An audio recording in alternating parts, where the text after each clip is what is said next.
Good evening, ladies and gentlemen, and welcome to Sports Gladiators on the Basement Show with Mr. Nest. I am Mr. Nest. Joining us tonight is Mr. Ron. Hey Mike, guys. Mike is supposed to be here, but Mike stood us up, so he went to Monday Night Raw instead. We don't get mad at Mike, but it is what it is. Me and Ron will have a fun-filled show anyway, right, Ron? Absolutely. How you doing, So Curtis? he said, "Good evening to the best streamers out there," with fire and laughing emojis. So Thank you, sir. good evening, Curtis. Thanks for popping in. Man, what a crazy weekend in football. Oh, you ain't kidding there. From a nail biting game to a lopsided game to a shocking game to a typical game. So, good evening, Ken. Welcome in. He's laughing Hey, Ken. about Mike. Okay. Curtis is laughing at Mike, not us. So, it's all good. Okay. Yeah, I thought you were laughing at me, Curtis. I was going to get really offended real quick, but that's okay. I hope you're feeling better, Ken. It's nice to see you in chat. absolutely, always. So, Ron, you said before we started you wanted to start with the Eagles game. Yeah, absolutely. I mean, um, I, I, uh, I thoroughly enjoyed watching that game. Yeah. You know, Now, it was just for all the fear and all the anxiety uh, over the course of the week from everybody I talked to. Everybody, watched that game last week with the Giants in Minnesota, and they just got that typical, you know, Negadelphia kind of thing yeah, going on.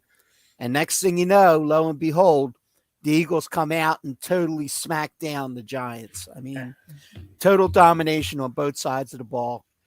Um, 416 total yards for the Eagles and 277 for the Giants. Um, the Eagles had 268 yards rushing. Which is really hard to do nowadays. I mean, they had a higher total earlier in the season. I forget which game it was, but they had like 290 something one game, and I was just baffled. But then to make it to the playoffs and put up those kind of numbers again, it's like wow. Yep. So Yeah, the one week they had over 350 yeah, because they had 350 passing one week and 350 rushing the next. yeah, So they held Barkley to only 61 yards. Gainwell for the Eagles had 12 carries for 112 and a touchdown, which was great to see. mm-hmm. Um, this Lane came out. The trooper that he is, he could catch him every now and then. He had a little bit of a limp going on, but for the most part, they really didn't call his number too much because he was holding his own. Yeah, I mean, we can only hope that coming out of it, he's going to be okay coming into this week because obviously San Fran's defense is quite a bit different from the defense they faced against the Giants this past week. That's for sure. that is true. I mean, I got to ask you though, did you catch the omen of this past Saturday?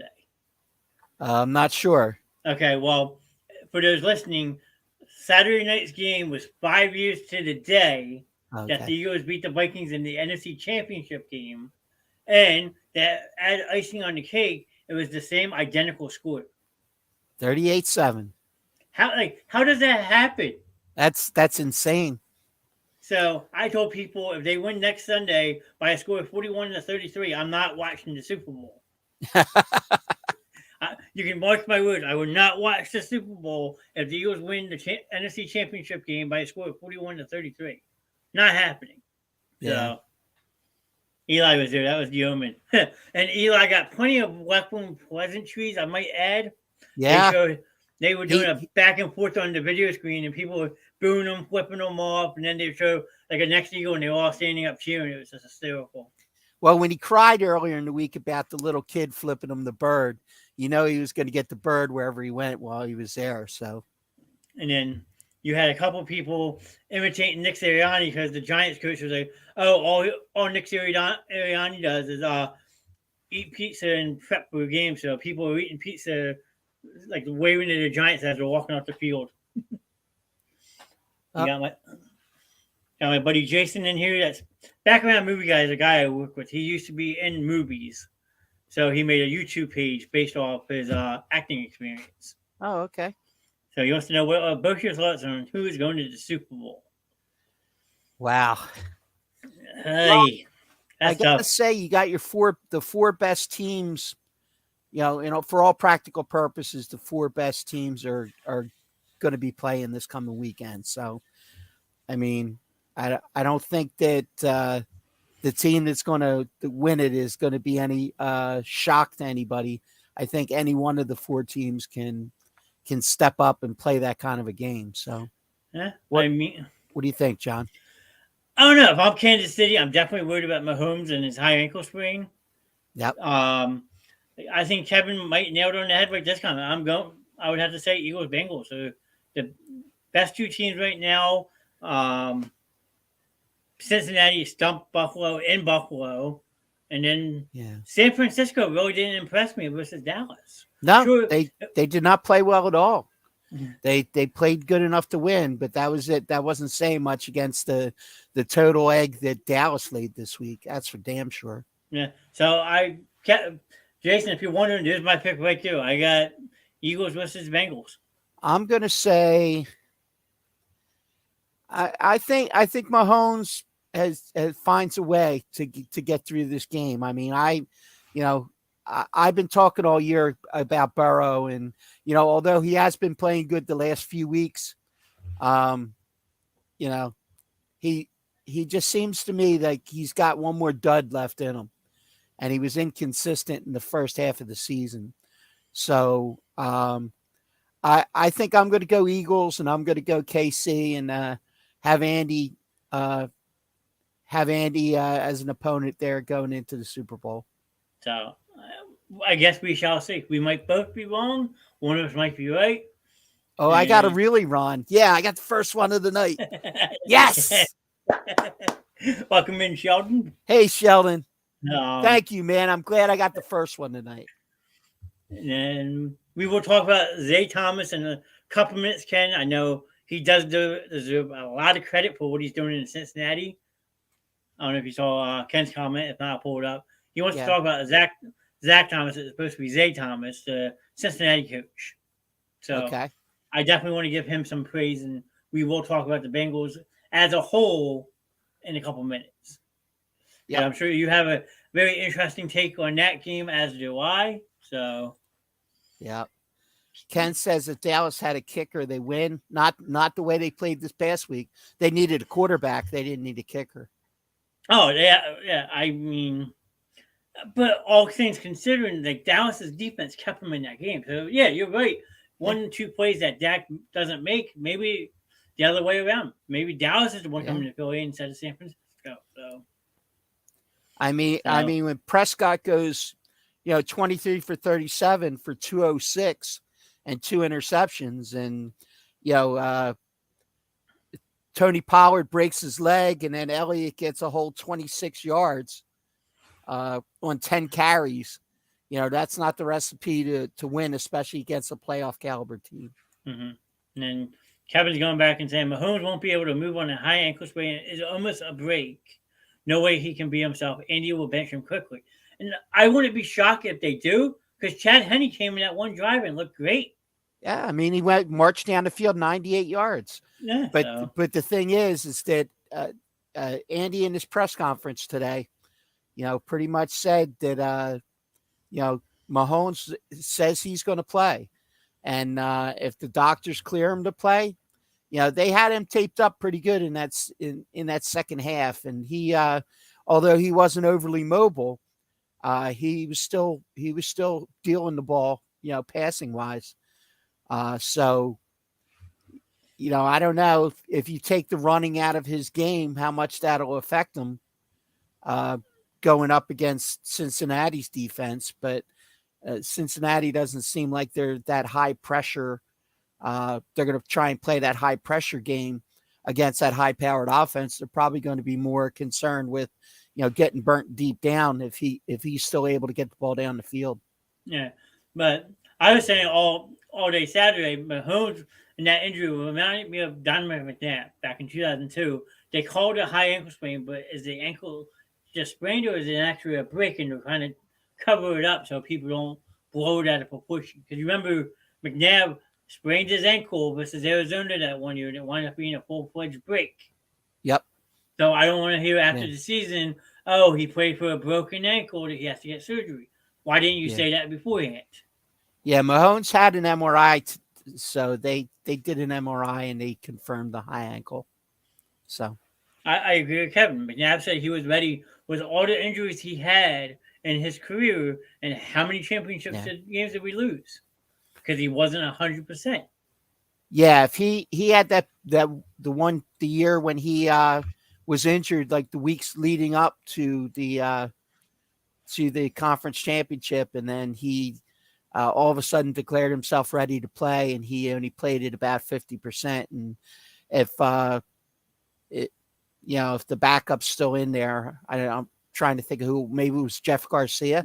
Jeff Garcia at one point, AJ Feely at one point. There were a lot of different guys during his tenure, but I think it was Jeff Garcia that particular year, and I think he was playing some pretty good ball, and they sat him down for that championship game, and McNabb just laid an egg. Yeah, it was the U versus Carolina. Yeah. So, Heather Mitts. I don't know who Heather Mitts is, but it might have been a sports hernia surgery. Yes. Kev, I don't know who Heather Mitts is, but thanks for the kisses. I think that's what that is. Nice. Hey, you be you, man. I'm all good. Like I said, I don't know who Heather Mitts is, but he's putting kissy emoji faces in my chat. So he might be running two chats at the same time there. Okay. No, he says AJ Feely's hot wife was in the U.S. soccer team. Okay. Damn, I thought I felt special for a minute. But was that her name, Heather Mitts? God. Say that 4 times drunk. She probably had a rough time in high school. I would probably imagine so. I mean, I had one. Yes. Okay. I knew that she was a soccer player and she was rather attractive. I just didn't remember it was Heather Mitts. I hope it wasn't a catcher's mitt. Lord, Kevin. Oh boy. Well said, Kevin. They don't follow soccer. That's not true. I do watch some soccer when I have to. I will watch the World Cup. I watched the final. I watched the penalty the shootout. I watched 1 or 2 American games. I mean, you got to support your country. I mean, I used to play soccer in high school, so I'm not opposed to soccer. It's just I find it difficult to watch for extended periods of time. Fair enough. Playing it's one thing. Yeah, I never played it. I was a football player for 2 years in high school, and I did bowling all 4 years. Yep. But so if you want to backtrack, since we talked about the Eagles game a little bit, earlier that day, I think Jacksonville put up a hell of a fight. 1 or 2 more plays, and they win that game. Yeah, I mean they did. They held their own. I mean it was. I wish they had maybe not replayed the injury so many times, because I think it was about 20 times every time I went to take a bite of food or something. They showed it again, and I was like, ugh. It was bad. Kind of have a good night. Thanks for popping in. Hope to catch you next time. He said he's taking off. So all right. Hey, have a good night. Thanks for popping in. But, yeah, I mean, Mahomes didn't want to come out of the game, and then Chad Henne jumped in there. Proceeded, and he used to play for the Jags actually. So he jumped in and ran that 98-yard drive. With ease. Then they went and taped him up, and they taped him up on the sideline, but they didn't really do a full job. And then once he got back in the locker room and they really taped him up, and probably gave him a shot or something, he came out and he had a little more mobility. Cincinnati, just thinking about the matchup there, Cincinnati's beat Kansas City last 3 times in a row while Burrow's been the quarterback. And a lot of people don't know that. So, I read something like that. Am I 100% sure? Yeah. Yep. But So they got that Kansas City got that 75-yard drive in the fourth quarter. That pretty much just iced it for them. Um, Kelsey was the leading receiver. He had 14 receptions for 98 yards and 2 touchdowns. Just a typical Travis Kelsey kind of day. 14 receptions though. Like after like 8 or 9, okay, we got to double team this guy. Nope. Yep. Nope. He was just always open. He finds a way to get open. Oh, he's awesome. Don't get me wrong. He's great at Yeah. draft. Yep. He's not one of the best tight ends in the league for a reason. So Yeah, absolutely. So, yeah, I mean, I see some great things in the future for Trevor Lawrence, especially as long as Doug's around. I think that that team's got nowhere to go but up. They got some great talent on the team, um, and I think that they could just go continue to move forward if they keep everybody together and continue on the path that they're on. yeah. Plus, Jacksonville was known to spend in free agency too. So one or Yeah, two more weapons on that offensive side of the ball, yeah. and they're in business. So And you got Calvin Ridley too coming back. yep, yep. Young quarterback first year in the playoffs strikes again. Just like it's what's going to happen to Purdy Sunday. I think they win if Trevor Lawrence doesn't throw that leg pick. Absolutely, Yeah. I 100% agree. Yep. He got caught up in the moment and he tried to press a little bit. The entire game he played within himself, and then he got into that last drive and I think he just got a little over aggressive trying to play a little hero ball there at the end. Yeah. But after the game, I give him credit because most times the young quarterback they lose, they just want to go hide whatever. He stood in the tunnel, and as his teammates were coming off the field, he gave like high fives to everybody. That's a true leader. Yeah, absolutely. That's what you want. Now, if that was Tom Brady and that happens to him, he's halfway up the tunnel in his street clothes and at the door like somebody did yesterday, which I want to address in a couple of minutes when we talk about Buffalo. Yeah. Kevin, young quarterback, first year in playoffs. Well, you say that's what's going to happen to Purdy. I don't know if you realize what Purdy's numbers were in the game, but Purdy had no passing touchdowns. He was 19 for 29 for 214. So if Purdy throws those kind of numbers up against the Eagles, they lose. Oh, easily Lose. So you might get that 40 if he plays like that. Yeah. So Purdy did not have a particularly good game. McCaffrey only had 35 yards rushing. Kittle had 5 catches for 95. He was the leading receiver. Nice. So, I mean, they just did enough to win against a team who was totally falling apart. So, I mean, although Dallas is a pretty decent defense, I mean, they did have some good plays on defense. But for the most part, if you compare the Purdy that was coming down the end of the year versus the Purdy that played this past Sunday, that was 2 different guys. Yeah. I mean, just looking at the box other than CeeDee Lamb, it looks like both teams struggled. Yeah. I mean, Lamb had 10 catches for 117. But 46 came on one play. So you take that away, he's at 61 yards? Yeah. And then Schultz only had like 27 yards. Yep.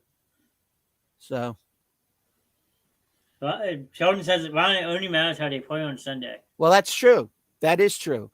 But I mean, my assertion all along's been that Purdy has not faced this kind of a crowd, a hostile crowd of this magnitude in a game this big. And I mean, even in college, it's a little different when Jalen Hurts has played in, national championship games. But Brock Purdy is really not a guy who's been in that big spotlight, and maybe he's starting to feel it a little bit. That's all I was saying. I mean, anything can happen. I mean, they're a talented team. They have a great defense. They have a lot of weapons on offense. Maybe they just played down to where Dallas was playing. I mean, I don't know, but neither team had a particularly great game. So I'm just trying to, because they were referencing a time that the Purdy versus Hurts in the game. I'm just trying to find what the box score was. Hold on. So, trying to figure out what the date was on this, but so let me see if I can find it real quick. yeah, Kevin was typing while I was talking, and we were both saying the same thing. So you're right, sir. Great minds think alike. At times, At times, yeah, sometimes. sometimes it gets you in trouble. Yeah, this is true. So back in 2019, ages ago, an Iowa State team went to Norman. It was Brock Purdy versus Jalen Hurts. They met one time in college. That day, was a close game. Yes, it was 42-41. Oklahoma pulled it out. Brock Purdy was 19 of 30 with 282 yards and 5 touchdowns that day. Mm-hmm. And then on the other side of the ball, Jalen Hurts was 18 of 26, 273, 3 touchdowns, 1 interception. But he also had 22 carries for 68 yards and 2 touchdowns. So, yep. And Purdy had 15 for 55. So they faced each other only once, but it was a good matchup. So yep. I'm not writing off Brock Purdy just coming to Philly, hasn't experienced that atmosphere yet. I'm not saying it's going to be a shootout like this, but it should be an entertaining game. I agree. I think it'll definitely be an entertaining game, and I think it can go either way. I mean, I'm totally not, 100% blinded by the fact that I think that, if you compared the games that were played on Sunday, who the stronger team was this past Sunday, but that could change this coming Sunday. Mm-hmm. You just never know. That's why they play the games. Yeah. Otherwise, we just decide who wins at the beginning of the year, and we don't, play Madden for it. Well, I had said back in 2018, if you want to talk a couple years back, I had made a status when the Eagles played the Vikings that they needed to win the turnover battle and get the points off turnovers. The game versus Minnesota, they won the turnover battle 3-0, and they were 14-0 on those turnovers. They need to do the same thing this coming Sunday. Cause turnovers and capitalize off those turnovers as well. Absolutely. Any given Sunday. Yep. Absolutely. That's why they made it a movie. Yeah. Yep. But just one point on BetMGM this morning, the top odds to win the Super Bowl were actually Philadelphia at I think it was plus 350, and then I think the next one was Kansas City at plus 375. So I mean, it was close, but that's where it opened anyway. You'll see where the money goes. See, I know people are big into sports betting. I did it one year and I actually won. I picked 3 teams in August and I was lucky enough to win some money. But that was the only time I ever did it. And that stuff just makes me think the game is fixed. That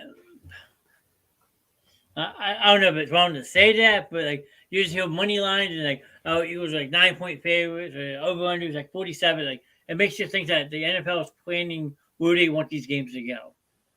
Well, I mean, that's a betting person's way of thinking.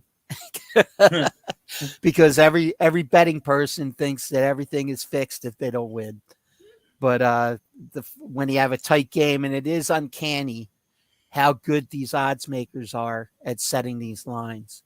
I mean, they set it almost a week in advance, and when the game plays itself out, it's amazing how many times they're extremely close to the number. Yeah. But they just have so many analytics and resources that they use to determine those things that it's a lot of statistical data and stuff that goes into it. Yeah, Chris says I truly think it's the Eagles' you. If they play like they did Sunday and they play how they did the beginning of the season, I 110% agree. Yep. Now, if they play like they did in the games versus Washington on the Monday night and Dallas the second time around, where you're playing on hopes and dreams, you're turning turnovers, you're not going to win. No. So you need the first half Eagles to show up on Sunday because San Yep. Fran's going to put up a hell of a fight. And the formula that's been successful all year, get out early start, get some points on the board, get to the second half, and just run it down their throats. Yep. Eat the clock. Bang, bang, bang. 10 yards, 7 yards, third and shorts, manageable third downs. All the difference in the world. And don't play the damn soft zone, which they did not play this past week. No. And that was another key that we talked about last week. That soft zone is the recipe for the Eagles to lose a game, and especially with a team as many weapons as San Francisco has. If you leave Kittle out there to just have his way, in the seam of that zone, guess what? He's going to tear you apart. Tear you apart. I'm trying to see. Eagles are 2.5-point favorites. Yep. And the over-under is 45.5. Okay. So, and a betting aspect, that's a toss-up. The 2.5. 2.5 is pretty close to a toss-up. It's actually a slight edge to San Fran, but because normally it's a 3-point differential for home team. But I think that overall, I think that they're both pretty evenly matched talent-wise. I mean, I think they both have some amazing weapons. They both have great defenses. It's pretty much who takes care of the ball. I mean, whoever wins the turnover battle, to me, is the team that wins the game. I agree. And I mean, hopefully it's not us because we don't do well when we get turnovers, give turnovers, but we win when we cause them. So Kevin said, I want the ball first, so we score early. Again, has to play corners up like he did against the Giants. The Giants sucked. Study tape of us and always playing zone. And we didn't this game and shut them down because they didn't expect it. Perfectly said. Well, they should have expected it if they tuned into Sports Gladiators last week because I said it. Yeah, you did. And hey, I also called something. I don't remember or not. I saw Gardner Johnson playing a lot of nickelback. Yeah. Yep. And they had Blankenship as a safety, and they moved Gardner Johnson up to the line. I called that one. You did. You absolutely called that one. So now this week you have another top test because you got Samuel and Brandon Ayuk, who's having a pretty solid year on the outside. So Bradbury and Slay, again, have to be on top of their game. Yeah, absolutely. And the question is, who do you match up against Kittle? Well, I mean, the person who's really going to probably have to watch out for Kittle the most is probably TJ Edwards. Because I think that if he's going to try and live right in that crease in the zone, right past the defensive tackles and before the secondary, that's where TJ Edwards and the linebackers are really going to have to take care of business. Because I forget who was telling me earlier, they said that you have to match up Kaiser White versus Christian McCaffrey. Yeah, that'd be a mistake. I agree. I agree with that. And they were like, yeah, you have to have White follow McCaffrey. Everybody goes, it's like, you can't do that. You can't shadow McCaffrey because you're never going to know where he's going to be. I mean, you just got to make sure that you account for him. You account for him in the formation, but I don't think you can really shadow a guy like that. Yeah. So but again, we had. You want to jump on to the Sunday's games a little bit? Cincinnati versus Buffalo. I am completely blown away that Cincinnati went into Buffalo and basically kicked their ass. Buffalo laid an egg. Yeah. It should have been a great game. I mean, Buffalo was at home. There was snow. DeMar Hamlin was there. Hamlin was in the house, And then Josh goes 25 for 42 for 265 and no touchdowns and at one interception. He had 63 yards rushing. So, the Cincinnati had 172 yards on the ground. That was a big key in a game where there's snow involved and you can grind out 172 on the ground. That's going to give you a big advantage because Mixon had 20 carries for 105 and a touchdown. Burrow goes 23 for 36 for 242 or 2 touchdowns and no interceptions. So, Cincinnati definitely played a pretty solid game based on the conditions. Josh Allen did not.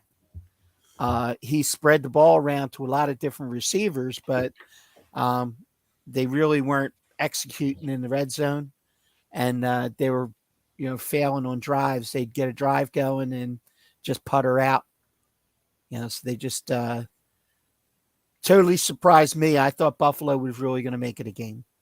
Yeah, I mean, I had called it to be my game of the week. I was absolutely wrong. So, man, my camera's being funny. It keeps shutting off, turning it back on. So, I apologize.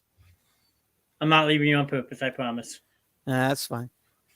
You just don't want to scare the audience by just having them see me. Yeah. We'll probably lose all our viewers. Or me without a hat on. For once. Maybe my camera's broken. Yeah. You got the mullet starter kit going on there, man. Try. I mean, it's only been 3 months since I cut my hair. Nice. I could have came on looking like a porcupine tonight. Want me to do that next week? Yeah, Curtis. If you were a Bengals fan, you definitely enjoyed watching that because I think going in, I think those teams don't really have a lot of affection for each other. No, to put it lightly. So I think that just overall, it should have been a lot better game than what it was. Now it raises the question: if they actually finished that Monday night game, would this have been a similar outcome, or?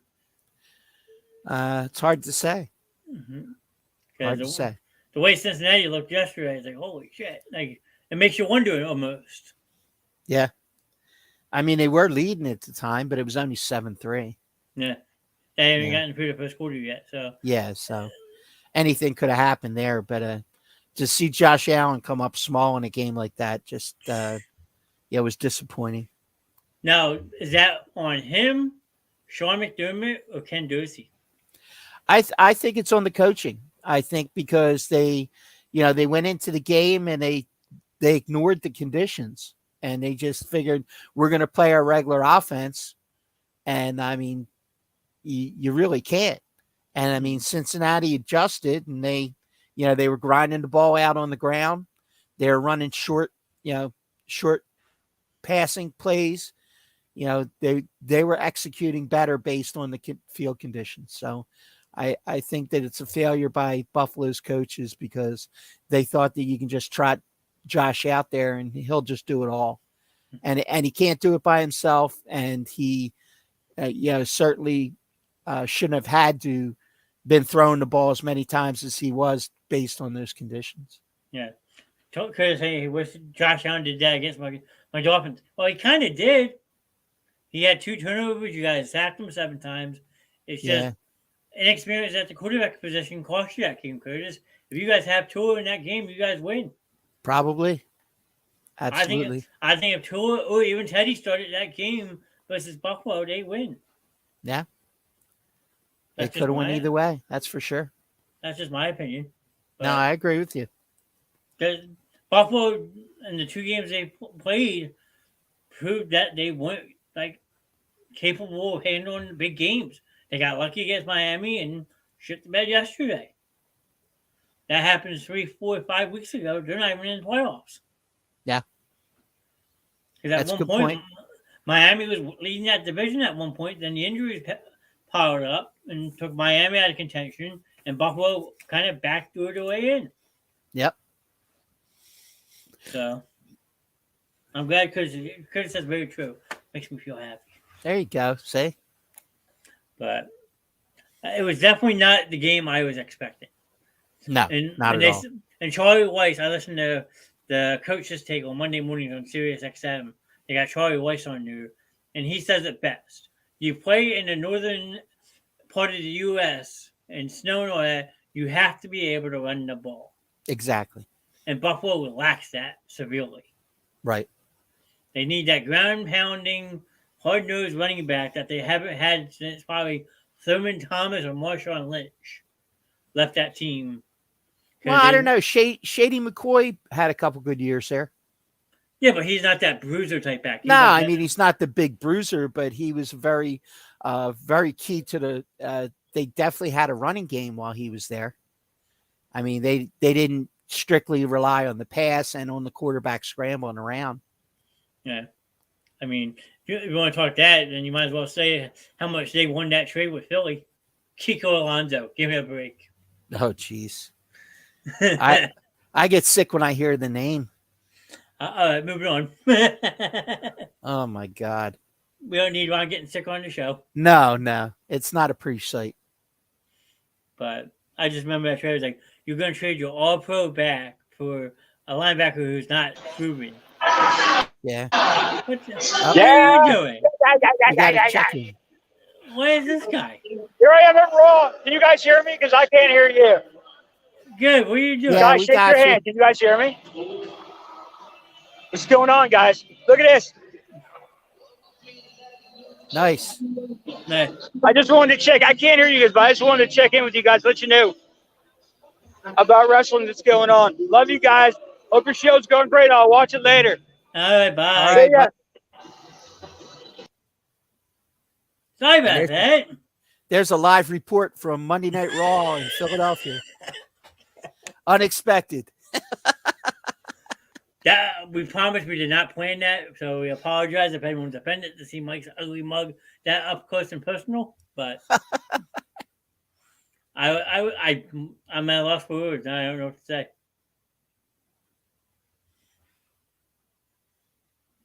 Kevin said I was supposed to be there too, but I got to work late. Well, Kevin, I'd rather see you face than see what I just saw on my screen. So. Oh, he got a really mic from Sheldon. Yes, yeah. He looks like he's at a football field away from the arena. Curtis, he's probably sitting up in the rafters. That looks like about 4 rows from the top. Probably scalped him off somebody. So Nice. yeah, Kevin thought it was funny. Morgan's in the chat. Hey, Morgan. Good evening, Morgan. Nice to see you. So yeah, that was a surprise. We weren't expecting that. It was nice of Mike to check in from the big show. Yeah, Sheldon says Eddie Monster.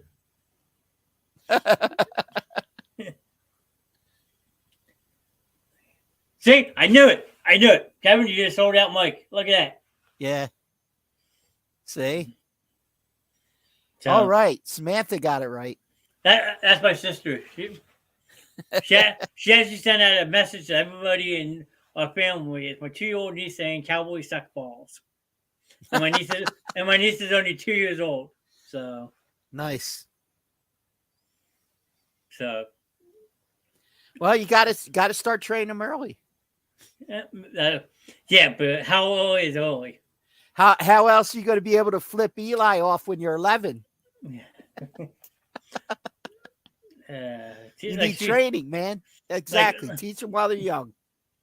I'm saying that, but I've always been told to respect people, okay? Well, I did respect them. I held them up high. Now I got a Willie John. So we got a Willie Ron, a Willie Mike, and a Willie John. We're batting 1,000. I think we're all tied. Who's going to get the next one? Yep. Maybe you with your Tessie's take later. Maybe. Yeah. Oh, yeah. Guess what? Yeah. If Sheldon's still here for that, I guarantee you I'll get the next one.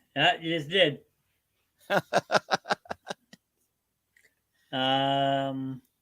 My sister said everyone parents differently with the laughing emoji. Line's just telling him that he's number one. Exactly. There you And go. 10 a.m. tomorrow, who's buying tickets? Not this guy. That's what time the championship game tickets go on sale, and they have less than 500 available. Yeah, so they'll be gone in like 30 seconds. Have fun with that. I think they're going for like $300 face value. No, thank you.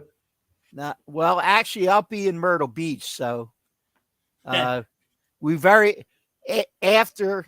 I'm going to say when, not if, when the Eagles win on Sunday, there is a very, very, very high likelihood that there will be a live pop-in, a la what Mike just did. But I will be broadcasting from Fisher's Bar and Grill, which is an Eagles bar in Myrtle Beach, South Carolina. And I will be in the middle of the crowd, in the middle of the celebration, and I will be on recording.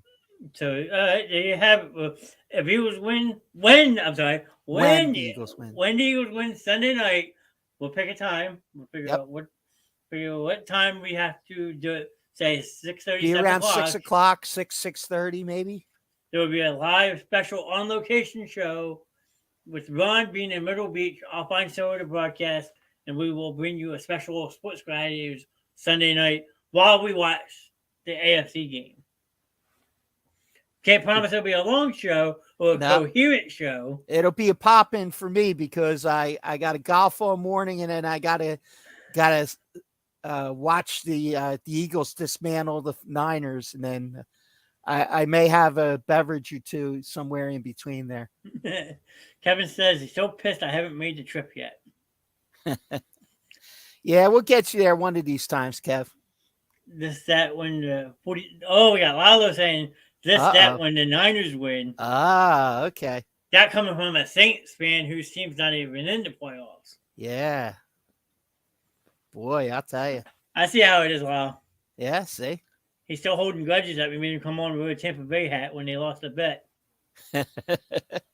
He probably still has that Tampa Bay hat, I should say. Yeah. It's a little bit salty. Double barrel salute, Shelton. Yeah. Is that what they call it? Yes, that is what they call that. I always thought it was like courtesy. It's just saying he's number one. Yep. So, you want to talk about the 49ers Dallas game since we have Sheldon's attention? Yeah. We kind of already did, but that's the one I brought up some of the points already, but we can go back through it. I mean, you really have to lay this at the feet of Dak. I mean, in my opinion, I mean, he just did not have a good game. No. 23 of 37 for 206 with a touchdown and 2 bad interceptions. Pollard breaks his leg in the first quarter. He has a broken fibula, I believe. Broken fibula and a high ankle sprain. Yeah. And then Elliott can only squeak out 26 yards on the ground in his absence. So, I mean, like you said earlier, other than CeeDee Lamb, with 10 catches for 117, there was really no offense. No. None at all. And the Niners did not play their best game. I mean, Purdy did not have a good game. McCaffrey didn't have a good game. And, Kittle had a decent game, 5 catches for 95. But, I mean, when your tight end is the star of your offense, then in most cases, you're playing in the playoffs, and that's the case.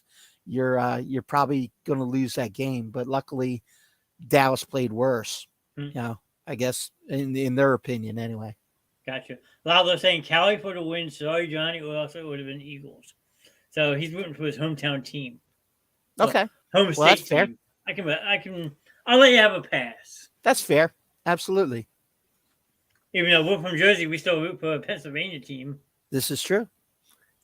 Yeah, and the Giants and the Jets are not Jersey teams. Nope. Because when 295 ends, New Jersey ends. Anything above 295 is just a suburb of New York. Never heard that before. Okay. Yes. There's a bunch of there's a concrete barricade and a bunch of orange barrels at the end of 295. And when you get off of that exit, welcome to New York. There you have it. Then you have to start referring to things by their exits. Okay. That's the key. What exit you live from? Ugh. But I remember years back, Buffalo trolled the Jets and the Giants perfectly. Saying, "Oh well, we're the only true New York team. We'll actually play in New York." Well, they're not lying. No, but I don't know if you can really brag about playing in a swamp in New Jersey. You know, Okay. It's basically the Meadowlands was built on a swamp. Yeah, well, until Buffalo's new stadium's built, I give MetLife more praise than I do Highmark Stadium. I've been to both. Yeah. And, Well, it is a decent stadium, I hear. I mean, I was in the old Giants stadium, so I know it has to be better than that. Yeah. Well, if you're comparing the two, I would much rather go back to watch a game at MetLife than I would in Buffalo to the new stadium built. Yeah. The Buffalo Stadium right now reminded me of a high school stadium. Yeah, it was old. It's old, it's ratchet. There's no escalators. You basically have to walk up a 45-degree ramp to get into the 200 level. And like the lower level is 6 feet under the ground, almost like your team is now. But it's like walking those ramps at the vet. Oh, they were brutal. I remember those. On the way up to the 700 level. Huh. I used to go up to 617 all the time. I know exactly what you mean. Yep. And that's, that's harder going up than coming down because, quite frankly, after an Eagles game in the 700 level, oh shit, gravity works. That trip down the ramp is a lot faster than the trip going up the ramp. That is true. I've seen a couple tumbleweeds in the vet's old days. Yeah. Look, bowling pins. Yeah. Luckily, it's not, not the escalator, and you come out looking like an accordion. I watched too many cartoons as a kid. I'm sorry. I'm just picturing that in my head now. But no, San Francisco definitely did not play their best game. And if you ask me, it's just a green light for Philly. Yeah. Like you see what they're bad at, jump on the weaknesses. Yeah, I'm sure they'll be looking a lot at that film and seeing where their opportunities are. I don't think that there's been too many games this year where Sirianni and the staff haven't had some answers. Mm-hmm. I mean, you had a couple duds, but for the most part, they've been pretty well prepared. Now, my biggest matchup going into Sunday is going to come down to the trenches. It's Nick Bosa versus Jordan Mailata. Yeah. Mailata has to be on his A game. Bosa is a freak. Agreed.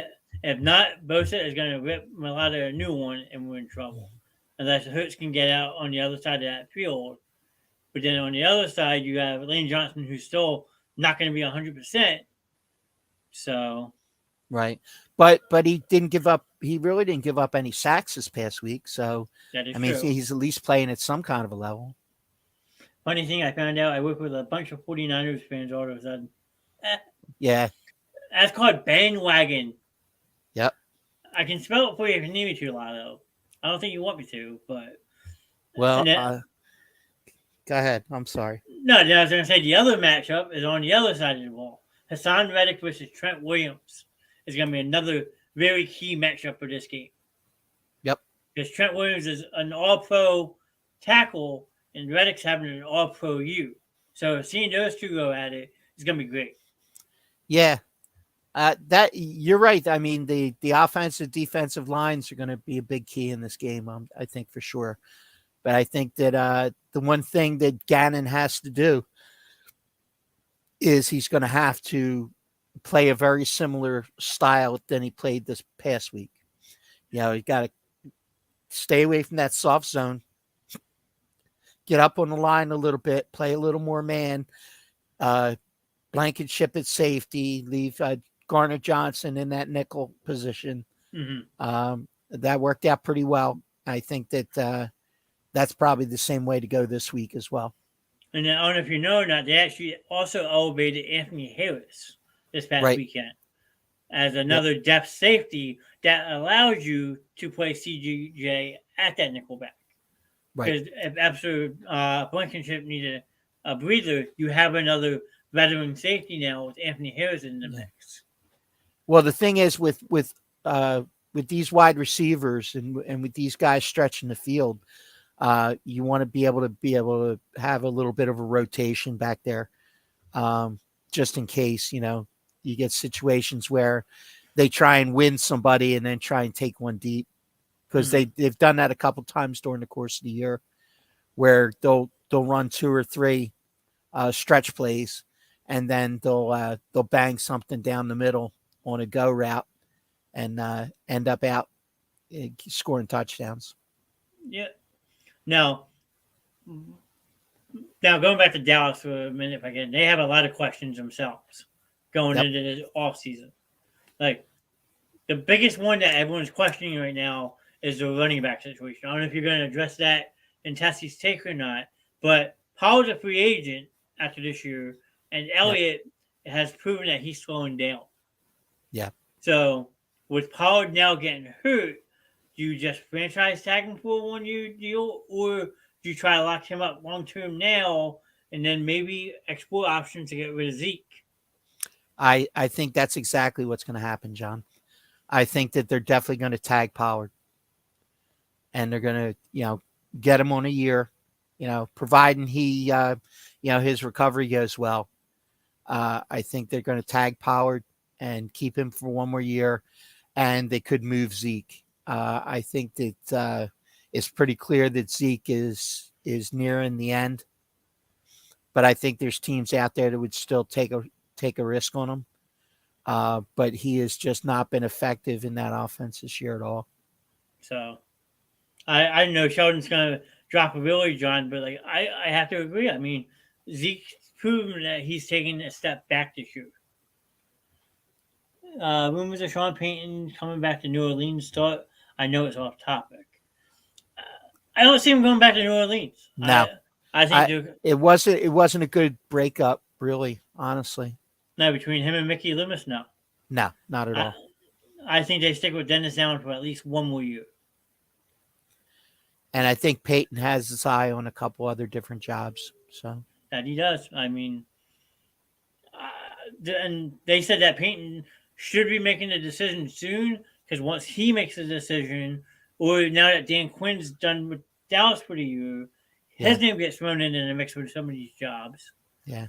So once those two figure out where they're going, as either Quinn stays in Dallas or gets a job, then you'll see what happens with Peyton, and then the rest of these other jobs go. Then these other guys will fall into place. Yeah. But then they also said that there's like 10 teams right now that have no coordinators. They fire all the coordinators, stuff like that. So there's over 100 different jobs open right now for coordinators. So I'm curious to see how that market plays out as well. Yeah. Yep. Same topic but different scenario. I think Ravens franchised Lamar and then trade him. He's too injury prone to sign to a contract at minimum, similar to Dax, and then he ends up like a dud like Wentz. Good possibility also.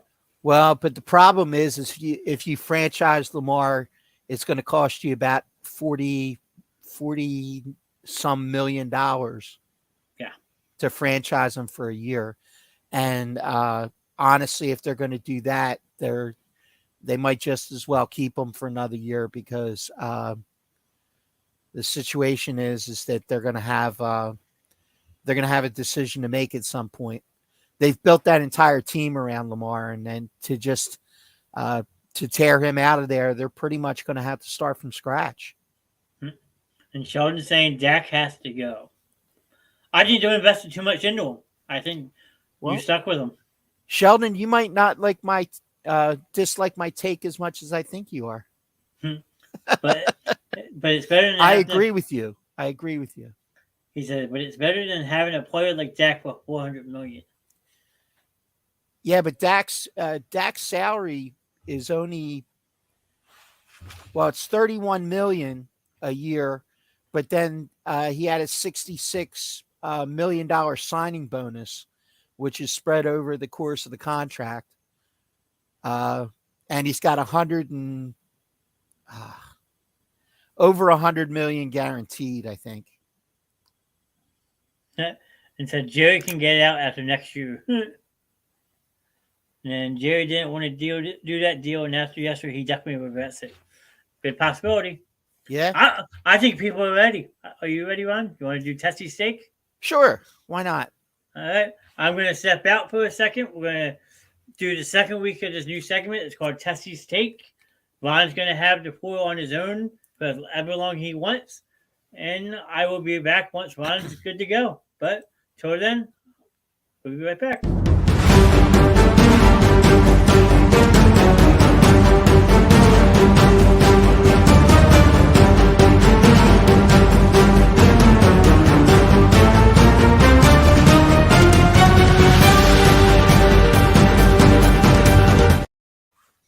Okay.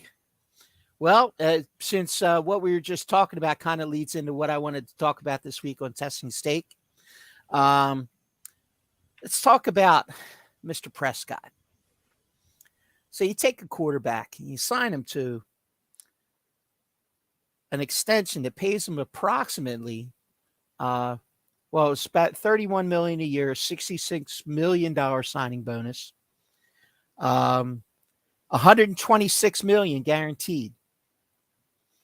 And he comes out every year when it gets to be the playoffs and he lays a freaking egg. You know, how many times do they have to keep on going back and expecting something different to happen? I mean, the guy is a regular season quarterback that puts up numbers in games that don't really matter.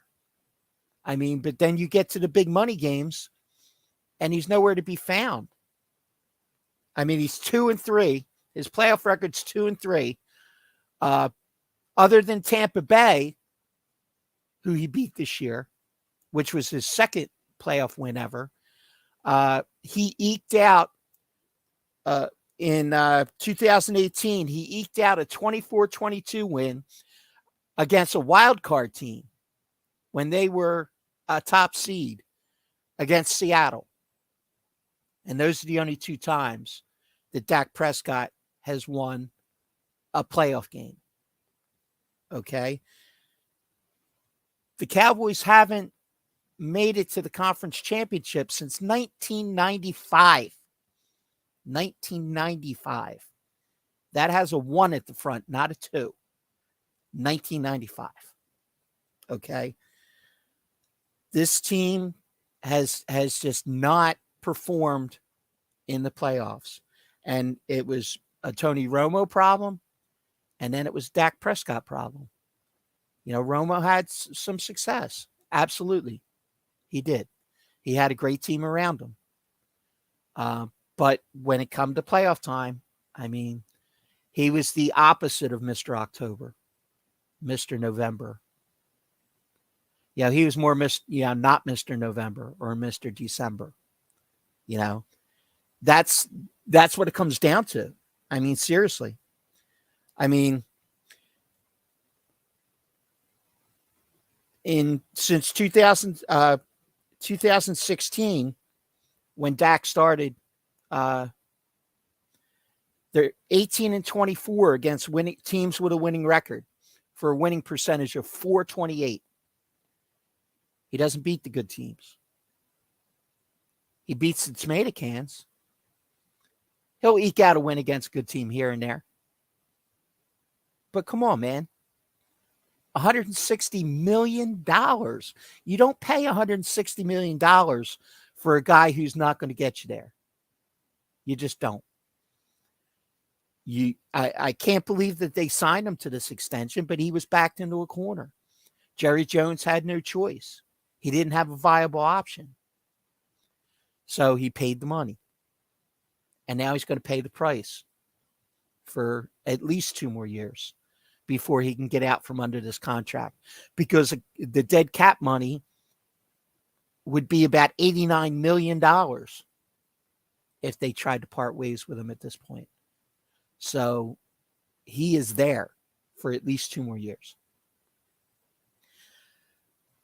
So, I mean, as an Eagles fan, you know, I never take joy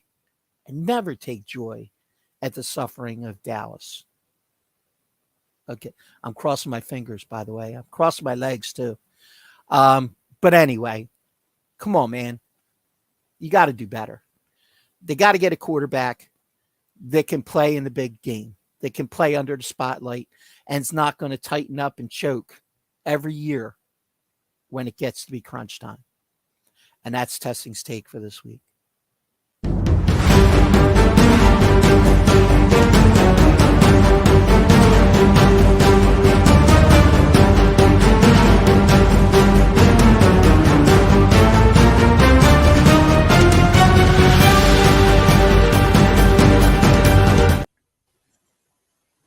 Very nice, sir. Thank you, sir. I mean, you're right. They are stuck with him. So, Yeah. and Kevin says he loved it. Thanks, Kev. So, as a new segment I came up with, about 2 weeks ago? We rolled it out last week, and it's something different. I mean, Ron's very knowledgeable at what he talks about. So, I just felt it would be a cool little segment to let Ron have the spotlight on him for a couple minutes to share his knowledge. And that he does. So, he puts passion and determination behind it, but what he says is all facts. That Dallas is stuck with Dak because Jerry Jones buckled under the pressure and signed under that long contract that Dak didn't deserve. It was the year he was coming back from the reconstructive ankle surgery, and if you ask me, it was more like a pity contract. But now you're stuck with him. Same with Zeke Elliott. Unless he has less dead money, you might as well Zeke can be back in Dallas next year. That's the problem with these teams. They're signing these players to long-term deals, and these players aren't living up to these long-term deals. Some do, but others don't. And Dallas just buckles under the pressure because they know these big-name guys could go elsewhere and get the same money. And then Dallas is left to scratch and crawl, trying to get back to where they were. And it's sad to say, but they haven't been in a conference playoff game since 1996. The year they won the Super Bowl versus Pittsburgh, who had Neil O'Donnell as their quarterback. Yeah. I always joke, I don't acknowledge my 9th birthday because that's the last time the Dallas Cowboys won the Super Bowl. January 28th, 1996. So, to be honest, if Jerry wasn't the GM and just played owner, let everyone else do the thing. Yeah, Kevin's right. Yeah. Yeah, absolutely right, Kev. Jerry Jones has got his paws all over this team, and when he made himself the GM, when he's, he wrestled control. I mean, that's why, honestly, you guys should. I say you guys because you're not a Dallas fan, but I couldn't believe that when they fired Jimmy Johnson. I mean, and that was totally a power struggle between Jerry Jones and Jimmy Johnson because he gave Jimmy Johnson pretty much the GM powers, and then he couldn't handle not being in charge of it.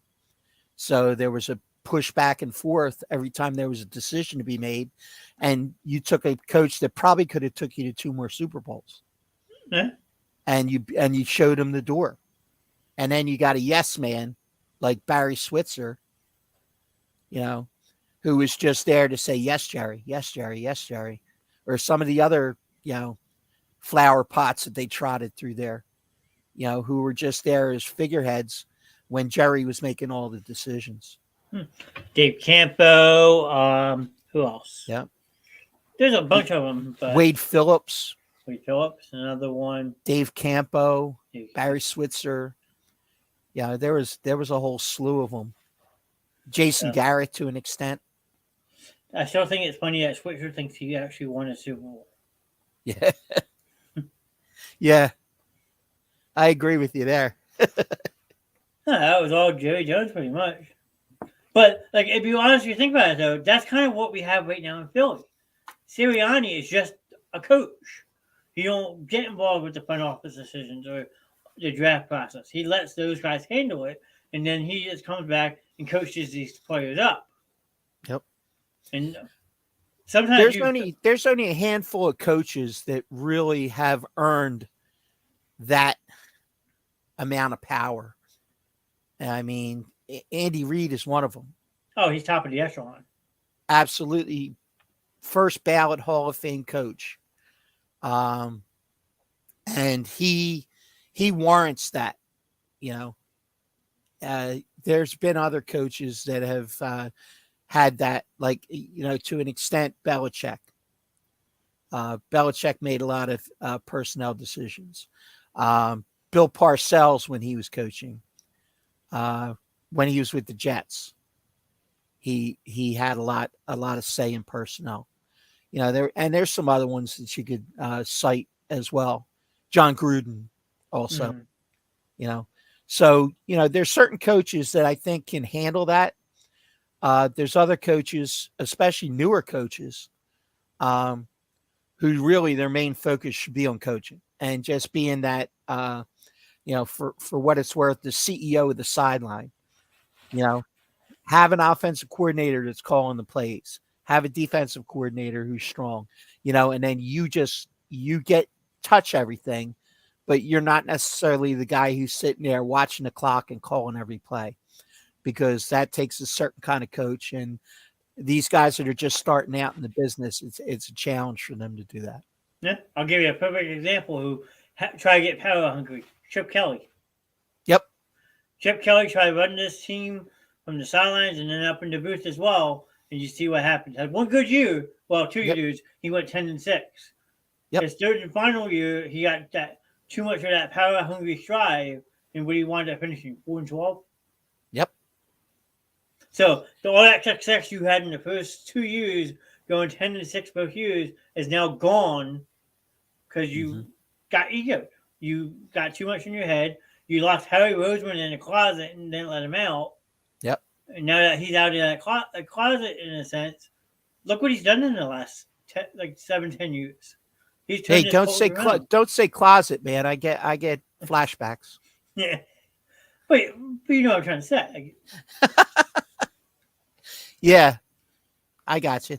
That's why I was never a fan of Andy Reid, because he's got the GM owner, which he learned from Mike Holmgren in Green Bay. Mike Holmgren was another one. Yeah, that was another one. And then he could have actually been more successful than he was with the Eagles if he was just a head coach, even though he was super successful. He started that to get rid of players at 30 years old when they still had legs left. I mean, no, that's a valid point. But 30 years old nowadays is that peak echelon where a lot of these players start trending downwards.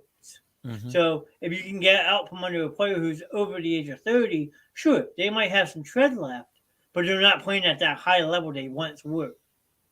I think that was more an organizational thing than an Andy Reid thing. Personally, I mean, there were some decisions that they had to make that were unpopular, but I think that at that time, I think that Lurie was more involved in some of those decisions. Yeah.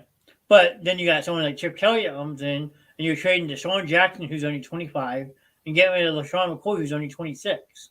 Yep. Who the biggest bonehead moves of the 2 years that Chip Kelly was here.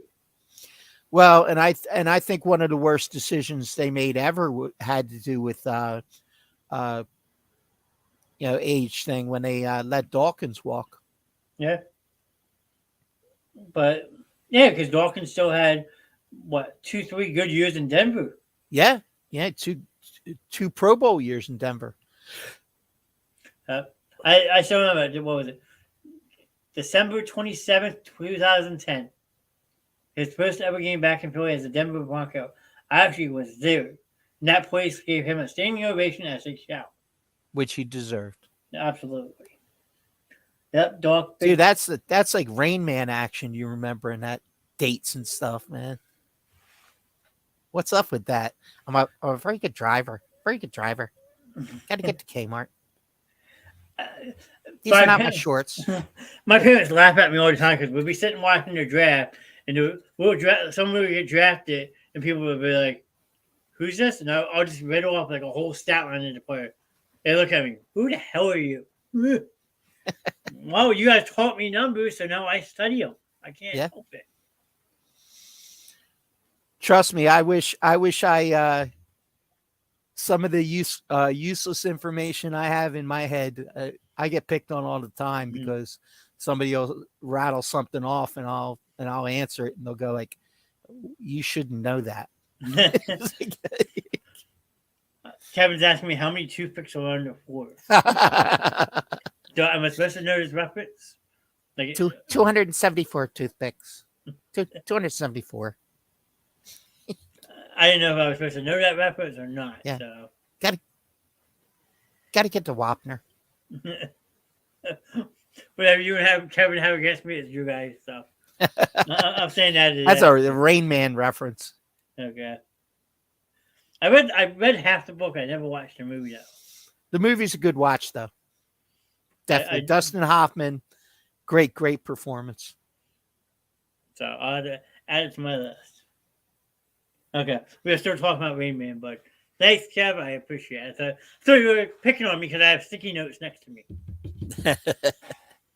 when Ron's doing his Tessing take, Hoffman killed it. He agrees with you.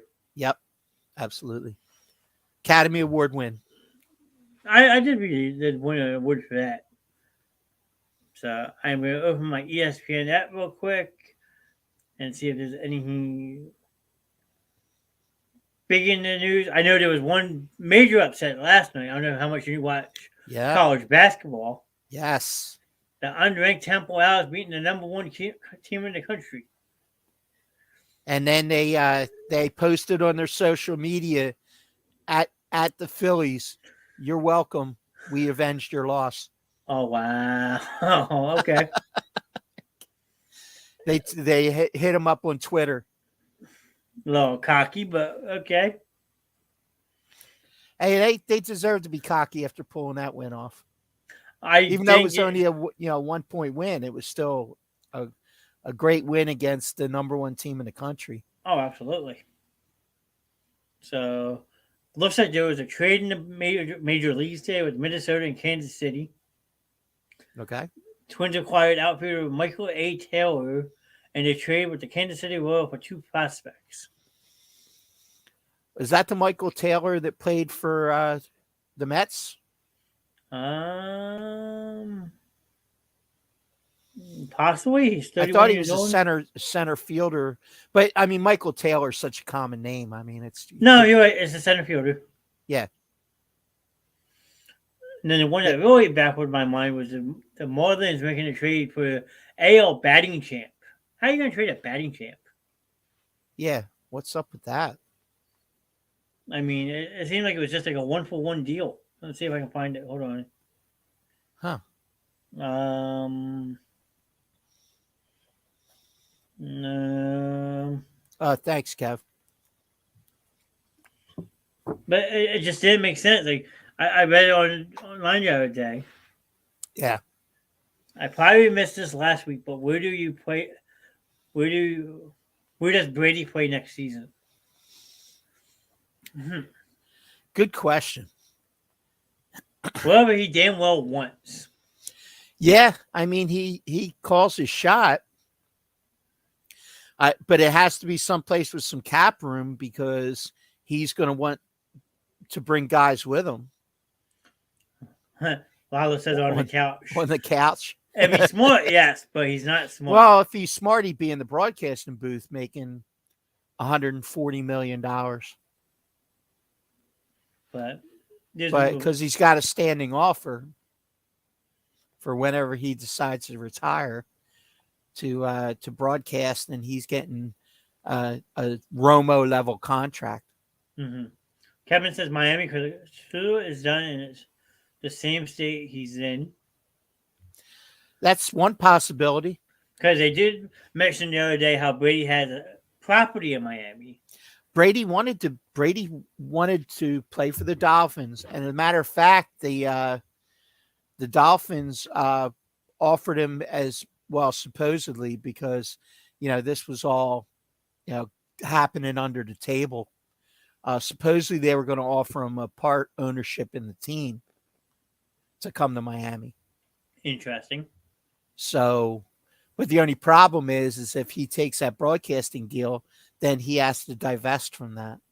Yeah, because that's an NFL rule. You can't be an employee in the NFL and have an ownership stake in a team. interesting. I heard Las Vegas is another possibility. Yeah. Because of the whole Josh McDaniels thing. He's not going to go to Carolina. He's not going to go to Chicago. I mean, he wouldn't go to Chicago anyway. Justin Fields is there. But I mean, he wouldn't go to Cleveland or places like that. If he's going to go somewhere, he's going to go to a high-profile team that has a lot of cap space, has a decent-sized media market because of all his other business interests. Well, they said the Saints was a laugh out loud. No way. Yeah, not happening there either. I just thought this now. Maybe he goes to the Niners, his childhood team, because their quarterback room is actually really fucked up right now. It is. The 49ers are a mess at quarterback. Well, they're probably going to move Garoppolo. Garoppolo's a free agent. So Garoppolo is pretty much gone. I mean, do they stick with Purdy for another year if he wins this next game? Absolutely. He's the starter game 1 next year if he wins this game. Okay, but also he might have already earned enough to be the starter next year. Okay, but also keep in mind though the assets they gave up to move up and draft somebody like Trey Lance, who granted is coming off major surgery, but they have already said that he will be ready for OTAs in May. So I think if Brock Purdy takes you to the promised land, I don't think you can come off of him, even if it was due to an injury. I don't see San Francisco doing that. I got you. He probably are going to go to Denver. No. Could you imagine him and Elway button heads? That'd be bad. That'd be really bad. Lance on a rookie deal, and he won't be a Niner in 2024. Yeah, I agree with you. I think that if you get into training camp and just call it an open competition and Purdy wins the job, then they definitely move off of Lance. I thought it was a big mistake anyway, taking Lance as high as they did. The kid only had 19 career starts at an FCS school. It wasn't even Division I. I agree. The last time you had a North Dakota State Bison quarterback taken, we all knew who that was. Look what happened. And how'd that work out? and he's going to be out of a job. Washington's already said, as soon as the season ends, we're cutting him loose. Yeah, Wentz is done. I don't even think he's a backup next year. I think he retires. But or a practice squad quarterback, because now you can have veteran quarterbacks on your practice squad. Yeah. Kyler Murray done too. He will be a baseball player in 2024. Yeah, I don't think Murray walks away. No. You got to see who's how the coaching situation. If they can get a coach like Sean Payton, Murray's not going anywhere. No, and that is one of the spots that Payton has mentioned. So yes, if he lands in Arizona, I think that Murray's future takes a turn for the better. Yeah, I could see Payton going to Arizona, and then my oddball one out of all this is Dan Quinn leaving the Dallas Cowboys and going to Denver. A possibility. Definitely a possibility. I could see Dan Quinn going to Denver as the head coach, revamping that offense with Russell Wilson again, bringing in an offensive-minded coach, and then getting that defense on track where it should be. Yeah. So, and then what's that leave left? Carolina, who I think Steve Wilkes deserves that job for at least 1 full year. Yep. Agreed. What other coaches are available right now? I'm trying to think. Denver, Well, Carolina, I think Gannon's in it in Texas. Houston. Yeah. So yeah, because I pulled up that article before we started. Someone like Vic Fangio may become an affiliate as a defensive coordinator next year. Yeah. Yeah, I mean, with all these other coordinator positions opening up, some of these second tier coaches, it'll be interesting how that all shuffles out. Hmm. And then you got to think D'Amico Ryans gets some consideration somewhere too. Maybe Chargers. Yeah, possible. Kevin saying Ric Flair just showed up on Raw. And yes, he Nice. did. Looking old as hell. Hey, he's getting up there. Yeah. Now, I was saying something. I was going to say. Him and Charlotte have the same plastic surgeon. Yeah, that's true. Ryan's defense should be head coach. Oh, yeah. D'Amico Ryan should definitely get some consideration. Now, he'll probably get the whole Eric Bieniemy treatment, I think. Yeah. Because Eric Bieniemy is another one who should have been head coach many, many years ago. Yeah. I agree. But what I was going to say. But the pretty pick right now is D'Amico Ryan. So he's definitely the name that's out in the front there. But what I've said the Eagles should do for many, many years now, this is going to sound very cringe and very sick, so I apologize. We haven't had a solid defensive coordinator other than Gannon these last couple years since Jimmy Johnson died. Yeah. Do you agree? Yeah, I wasn't a big Schwartz fan. Okay, so what I've said they should do is dig Jimmy Johnson up, get some of his DNA, make a clone of him, and there's your new coach. Nice. Well, what you do is you get his brush and you take some of the hair out, and you can get the DNA from the hair follicles. But a reincarnation of Jim Johnson is what Philly needs. Hulk Hogan came out first tonight at 8 p.m. and boy did he look ancient. I didn't see it, but I heard he gave praise to the Philadelphia Eagles, though. Maybe someone can confirm that. Gannon, I'm not a huge fan, but he's definitely better than Schwartz. A lot of people have been saying that. Yeah, I agree with you there. Schwartz was here because he thought that he was going to slide right into that head coach spot again, and it never materialized for him, and then he beat the street. Yeah, because the supposedly a rumor that him and Doug Peterson were riffing back and forth, that he was trying to get Peterson fired so he could slide in, like you said, and take over the head coaching position, and it never worked. Yeah, I think that's exactly what he was trying to do, and it never worked. And even when he was a head coach, what do you win in Detroit? 10 games in 3 years? Yeah. Just something about him, man. He just rubbed me the wrong way. But I did find that one article I was trying to find. Let me see if I can open up my phone.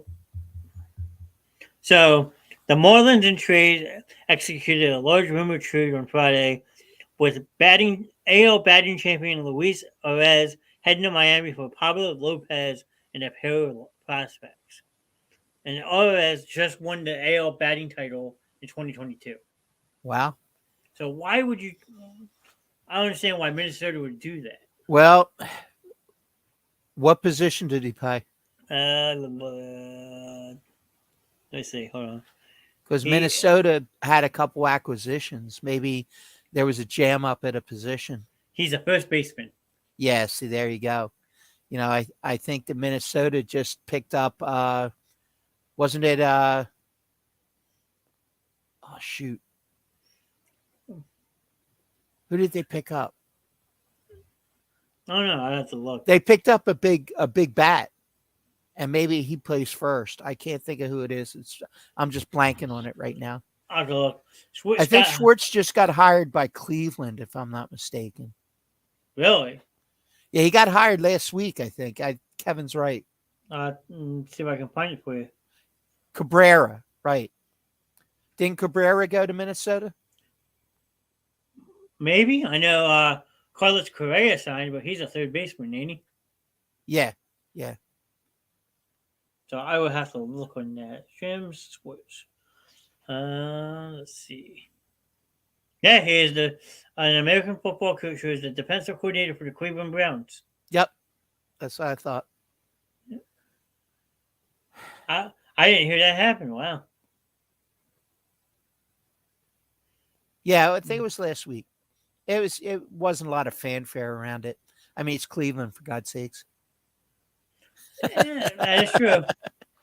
Carrera, I meant not Carrera. Okay. And Curtis Okay. says if Tom Brady goes to Miami, I might have to find a new team. Oh, Oh boy. yeah. I mean, that's just like I said. I mean, he's going to just pick wherever he decides that he wants to go. I mean, with the year that Tyreek Hill had, you know, I'm sure that he was looking at that and thinking that might be a good situation. Yeah, I mean, when you got a wide receiver like Tyreek Hill, when all you gotta do is chuck the ball up and you can run. Yep. And they got Jalen Waddle on the other side. Yep. Yeah, nice receiving core to throw to. Decent tight end. Gasecki. Yep. And they just spent a boatload of money on Raheem Mostert. Yep. And they got Jeff Wilson in that trade with San Francisco. So, because I'd be worried. Yeah, I think that based on what happened before and how much Miami was pushing to try and get him there, I wouldn't put it outside the realm. If he goes to Miami, Gronk comes back again. That's also a possibility. Yeah, I mean, considering if Gronk gets a chance to go hang out in South Beach every night. Oh my God. Yeah, there you go.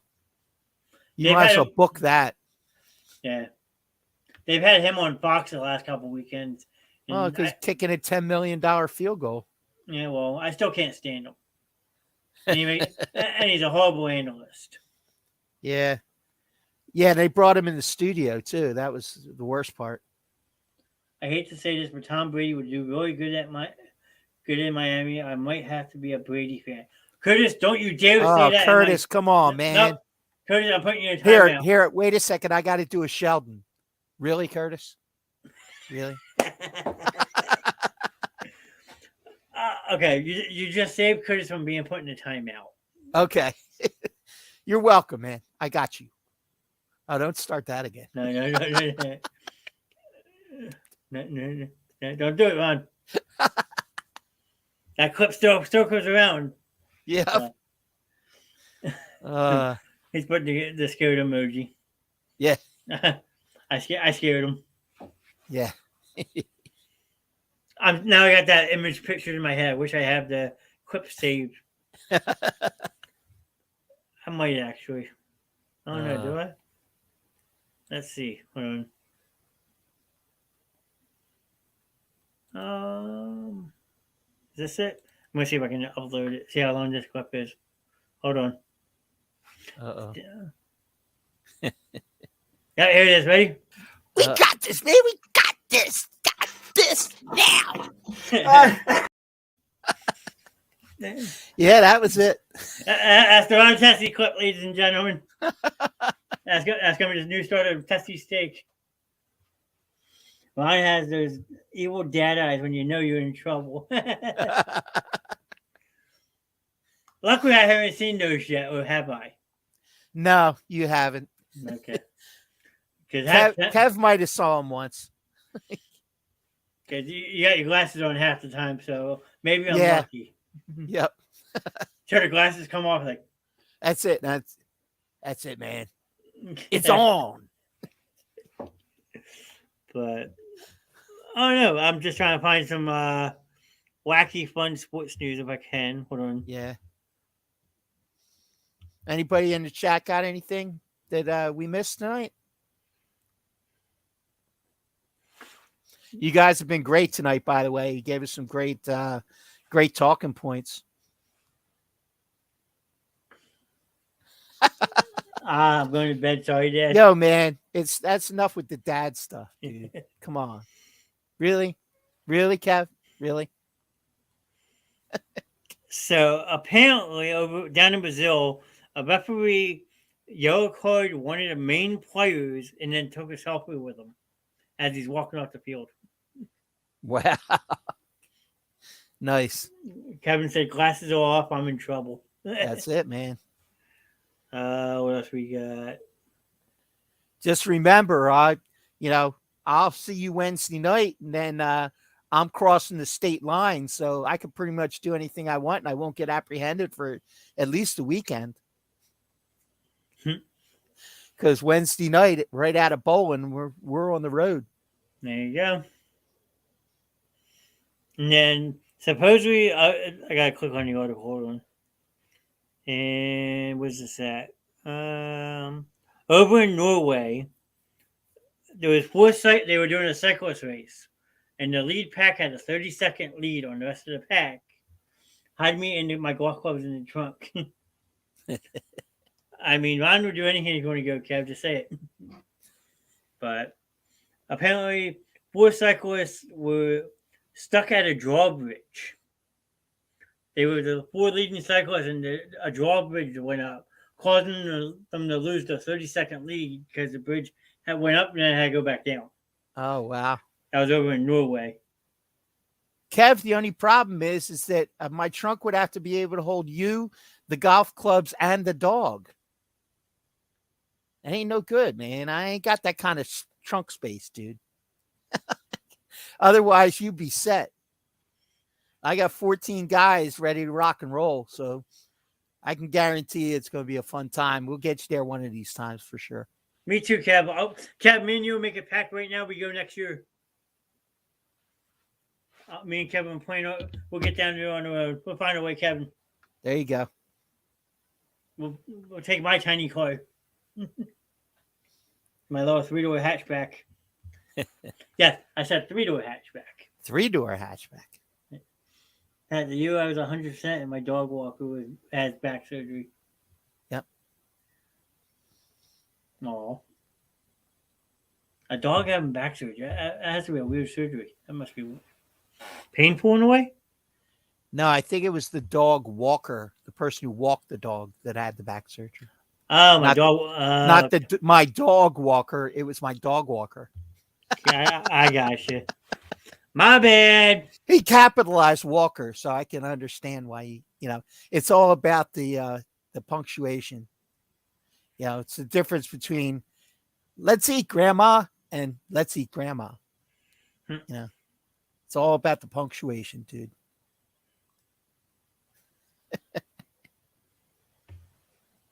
Sorry, guys. You got it. No, not dog butthead. Wow, I'm a butthead now. I'm getting roasted at my own show. I'm not Mike, Kevin. Jeez. I could tell because your face isn't here on the screen. When he said raw. Hey, I'm here. Can you hear me? Nah, that was great. It was great he checked in. That was funny. So they said the line has gone up to 2.5 for the Eagles after it opened as 1.5 favorites. So Kev liked my grandma thing. Did I miss that one? Yeah, I just said it. I just said punctuation. So it's all about the punctuation. It's the difference between let's eat grandma and let's eat grandma. Okay. I'm learning all new things tonight, guys. I'm sorry. Come on, man. You got to keep up, dude. Come on, let's go. Start at the top and work your way down. I'm ready. Taking notes. I got this. I mean, I should. We got to get Kevin on here one day if he's going to make jokes like this on me. So. Oh, yeah. You fit right in. But yeah, he doesn't say more than maybe 10 words to me every time I'm at the bowling alley. We just got to make sure we get him a week that he's not driving the forklift at the time. Well, he says he's at work right now. Yeah.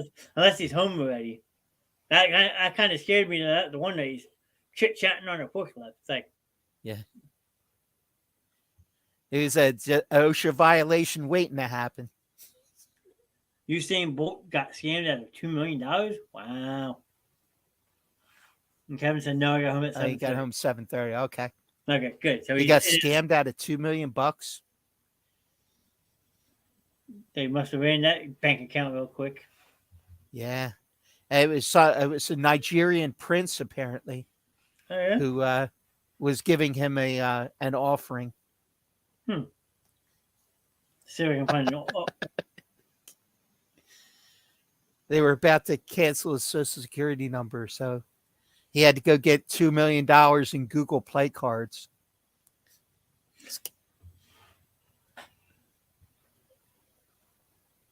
Oh, Kev. The mess of the forklift got so much grease all over me and my shirt and my phone. It was a mess. Well, that's your teacher. There's your sign. So it actually said Usain Bolt claims 12 million vanished from one of his investment accounts. So it wasn't 2 million; it was 12 million. It's 12 million. Wow. He had 12.7 million in an account with the investment firm Stocks and Securities Limited. That's crazy. I was close. Yeah, just about 10 million off. I was close. I was in the ballpark. A few million, that's all. That's close.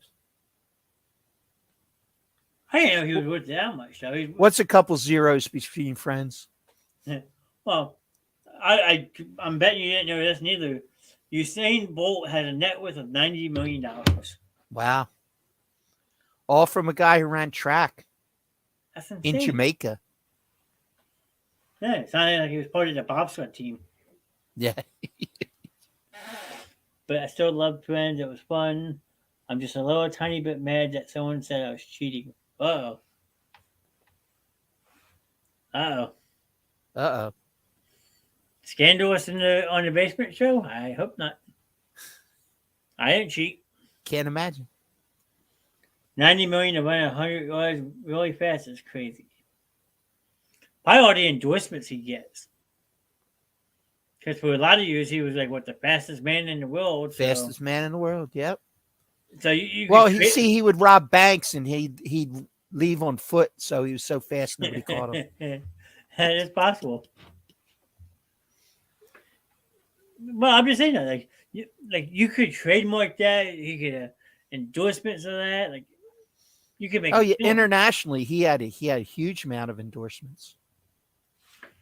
I mean, he's 36 years old. I didn't know that either. And I mean, in Jamaica, all you have to do is say his name, and people practically bow. I mean, when I was there, I heard somebody mention his name, and 5 people, popped their heads up and started talking about him. So,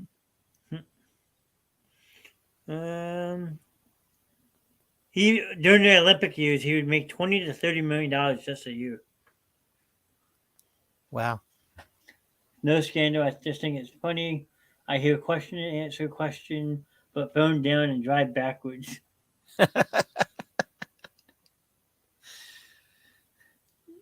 I love these guys, man. These guys are awesome. Oh yeah, they keep us going. Yeah. You guys make this a fun show every week. We appreciate it, man. I agree. Everybody, ladies and gentlemen. Yeah. We have a wild bunch in here, and it gets kind of out of control at times. But yeah, well, I think we're still in the PG-13 range tonight. Yeah, we're right on the line most of the time. Yeah. Then all of a sudden, whoop, NC-17. It's the best intentions. You start out here, next thing you know, it's gone. Yeah. Well, you said it best the one week. Oh, so much for that PG rating, John. Yeah. Gary's in the chat. Hey, Gary. Good evening, Gary. Thanks for popping in. He's my spokesperson. Yeah. I don't know if I told you that. I have a new spokesperson. I didn't know. Every time I walk by this guy at work, because me and Gary work together, like I'll be saying something and he'll stop somebody at my job. Hey, did you know John has a talk show? Hey, do you know John has a talk show? There's Mr. Nash. He's in the basement. Awesome. Show. Hey, we love it when people spread the word, man. That's what it's all about. Yeah, I mean, and now we're up to 5 nights a week. So we got a lot of stuff going on. Got something going on every night of the week. Yeah, I mean, and people are nice enough to put us in their living room. So Yep. I knew you would. I knew you weren't thinking I was really cheating. You were just thinking being a me and making drama for the fuck of it. All good to you as well, Brucey. You can cheat all you want in my show. Half the time I cheat because I got my phone right next to me. Ryan has a phone next to him. You think we Yep. know all this stuff off the top of our heads? No. It's only good if I actually beat you, Curtis. Ooh. I feel a little tension brewing. What's up with all that? He said, sorry, guys, me and Curtis are talking to each other. Hey, do your thing, brother. If I got to intervene, I will, but other than that, have at it. I'll allow it.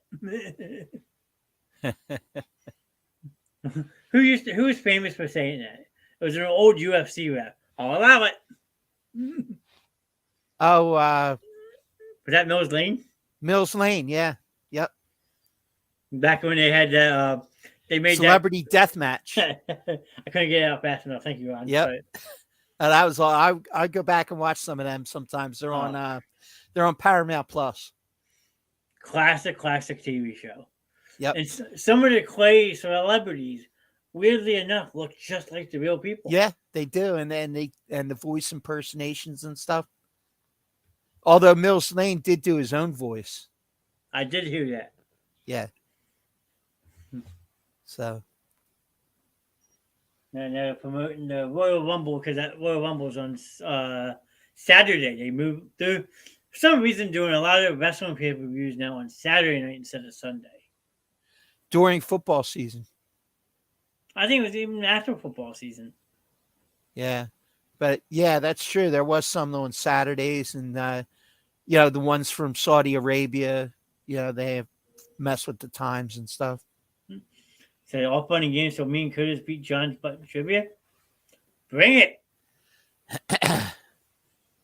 If you're so cocky, Mr. McGowan, tomorrow night Morgan's back and she's doing movies 6, 7, and 8 and Harry Potter. Why don't you try to come to beat her? If you can beat Morgan's Harry Potter trivia, Kevin, I will shut up. I won't talk for the entire show. All I got to say is I almost beat a history teacher in history trivia. I missed by one question. That you did. He's sticking his tongue out at me. I think jealousy gets you nowhere. You know what? I'm gonna comment that. Yeah, I don't care if people see it or not. There you go. It'll pop up on Facebook. It's all fun and games till somebody loses an eye. Or we had gotten my brother-in-law a T-shirt. It's all fun and games until someone loses a nut. I love Harry Potter and seen them all, but not sure if I could get answers correct. Oh, talking to Big Game about beating my butt in trivia, then I talk Harry Potter trivia. Who's running? How nice of you to throw up Harry Potter, which you know like everything about. Me or him? You. I don't know nothing about Harry Potter. That's all Morgan. Oh, you weren't answering? I thought you were. No. Oh, no, you weren't, were you? That's right. That was Sam. I don't know anything about Harry Potter. I've watched the movies, but... I've watched the movies, but I couldn't answer trivia about them. Yeah, Morgan's questions are so in-depth, it's insane. Yeah. I'll get a phone call tomorrow around 6 o'clock. I'll have to type out about 200 questions.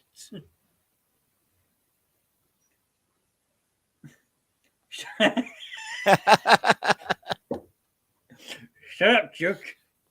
Jerk alert. Oh, wait, now you want me to start quoting the Goonies, Kev? I can do that. Hey, you guys. There's actually a big problem with that right now, so. Yeah. The guy who recently just bought the house is trying to welcome back the Goonies to the neighborhood to, like, see the house, all that stuff, be part of the restoration of it. And there's a house two houses down that still don't want people going in their neighborhood. Oh, wow. So you and Kevin should do football trivia and see who wins. My money's on Kevin. Wow. Wow. I want a piece of that action. John, I thought you were talking about Harry Potter. My bad, bro. It's all good. Kev, if you're ever available on a Monday,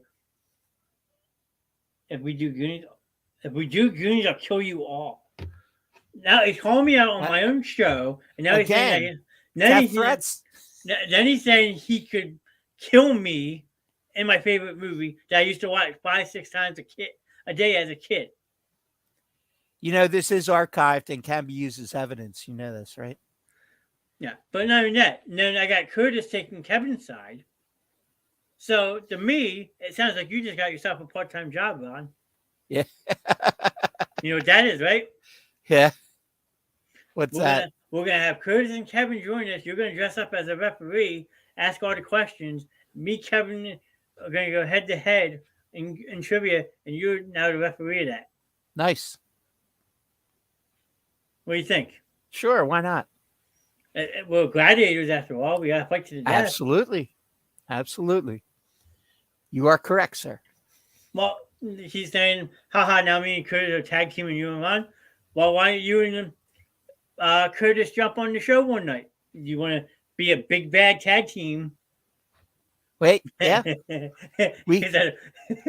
We'll accept it. We'll accept that challenge. Oh, wait, that didn't sound right. Yeah, well, yeah. Again, punctuation. I meant against you. Kevin, you're digging yourself in a hole, buddy. Actually, you know what? I'm gonna see if I can do something. I want to see if I can. Where's my messages? Hold on. Let's see if I can get Kevin on here real quick. He probably won't do it, but hold on. See if I can do this real quick. 1 second. I'm not going anywhere. Okay. Where's he at? Okay. Well, there goes the PG. Oh, it's gone. No, not time for bed. Nice try. Kevin, I just sent you a link for the show. Open up your messenger. Open up your messages. I'm looking at your thing, Kevin. Read the message. Click on the link. Let's go. Come on. One foot in front of the other. You want to talk to... I don't care if you hate your face. Click on the link. You don't have to be on camera. I'll turn your camera off. I want to hear your voice. Okay? Click on the link. Come on. You can do it. I won't put you on full blast. I'll turn your camera off. I promise. He read the message. I'm looking at the message I sent him. He read the message. Yeah. So, Kev, I will turn off your camera. All we have to do is hear your voice. Follow the instructions. Yeah, I know. Next, we're talking about sports 1 minute. The next minute, somebody's getting tag teamed. I don't know what's going on. I lost all control, and Russo isn't even here. Yeah, right. We miss you, Mike. Have fun at Raw, man. I clicked on the duck.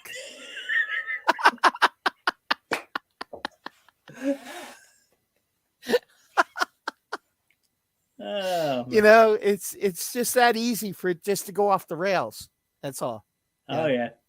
We're just having too much fun tonight, guys. Yeah, Thanks for coming in the chat and making our night. Hold on, be right back. Uh-oh. He's got to go put his sunglasses on and get his nose spread on. Kevin's getting dressed for battle. He's got Gonna try. Okay. Okay, just click on. He's got to comb his feathers because he just clicked on the duck. He's got to press the luck by clicking on the duck. I was going for this coming up on my top of my head. Yeah. That's right. Welcome to the Laughing Till You Cry show, starring John and Ron. The comedy hour, right? Yeah.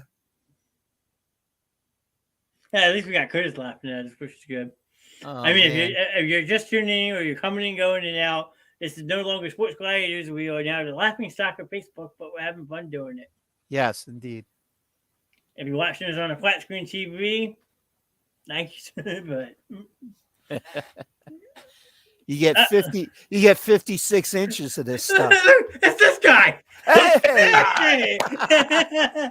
there he is. You want to talk all this shit? I'm gonna bring on my show. How you like that? Wow, that was pretty fucking easy.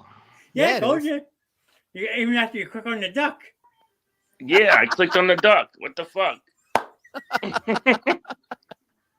Welcome in, sir. Welcome in, Kev. What's up, boys? Well, you're making us laugh, and now I gotta get your teammate in here if you want to really have a tag team match.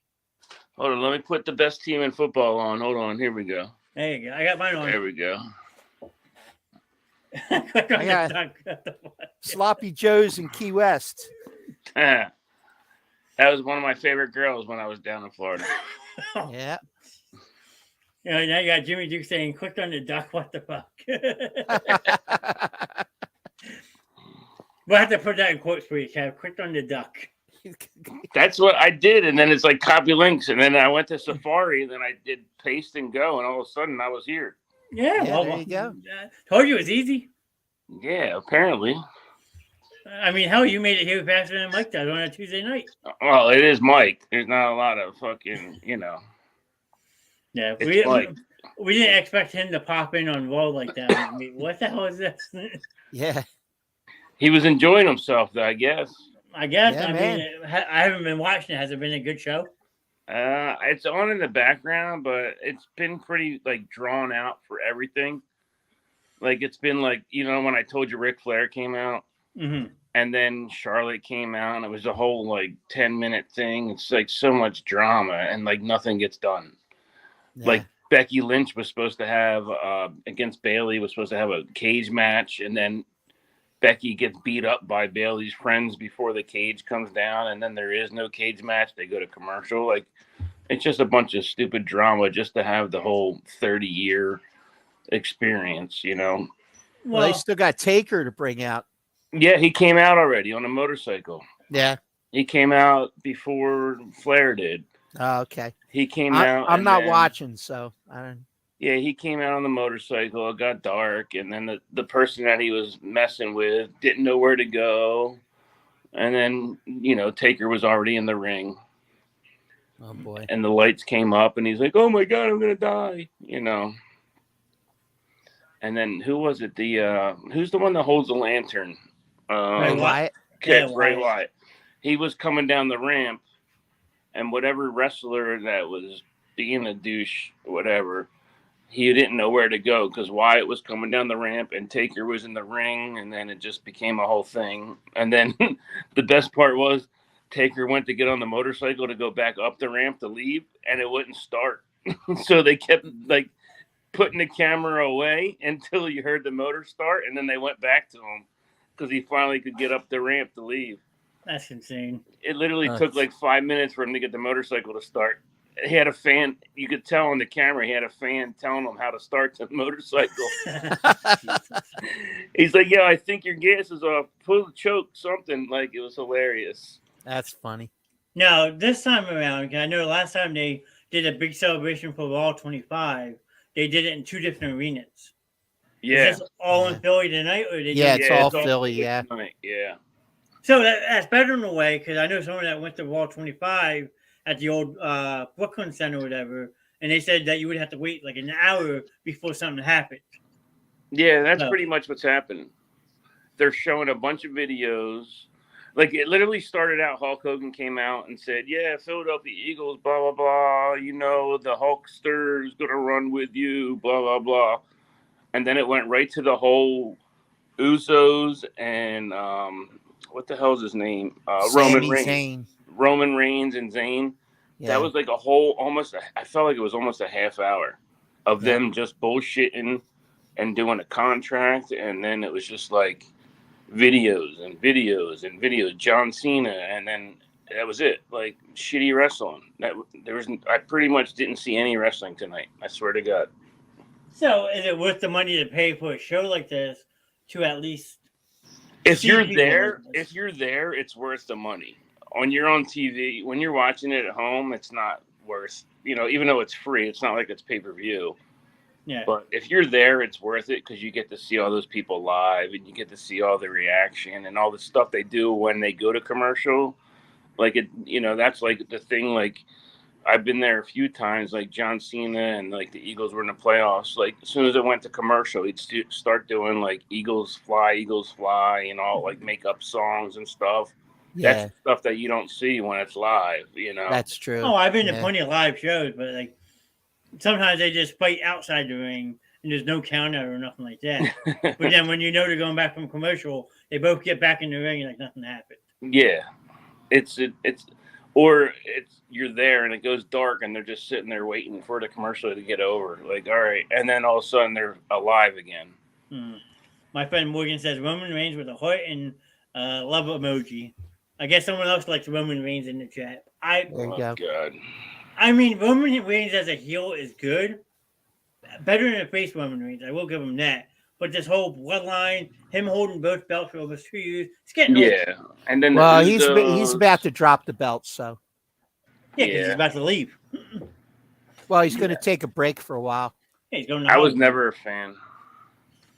No, I always liked like people like Dean Ambrose and stuff like I liked that. it when it was, what was it called? When it was him, Dean, and Seth, the Shield. The Shield. Seth, the Shield. I liked the Shield. That was cool.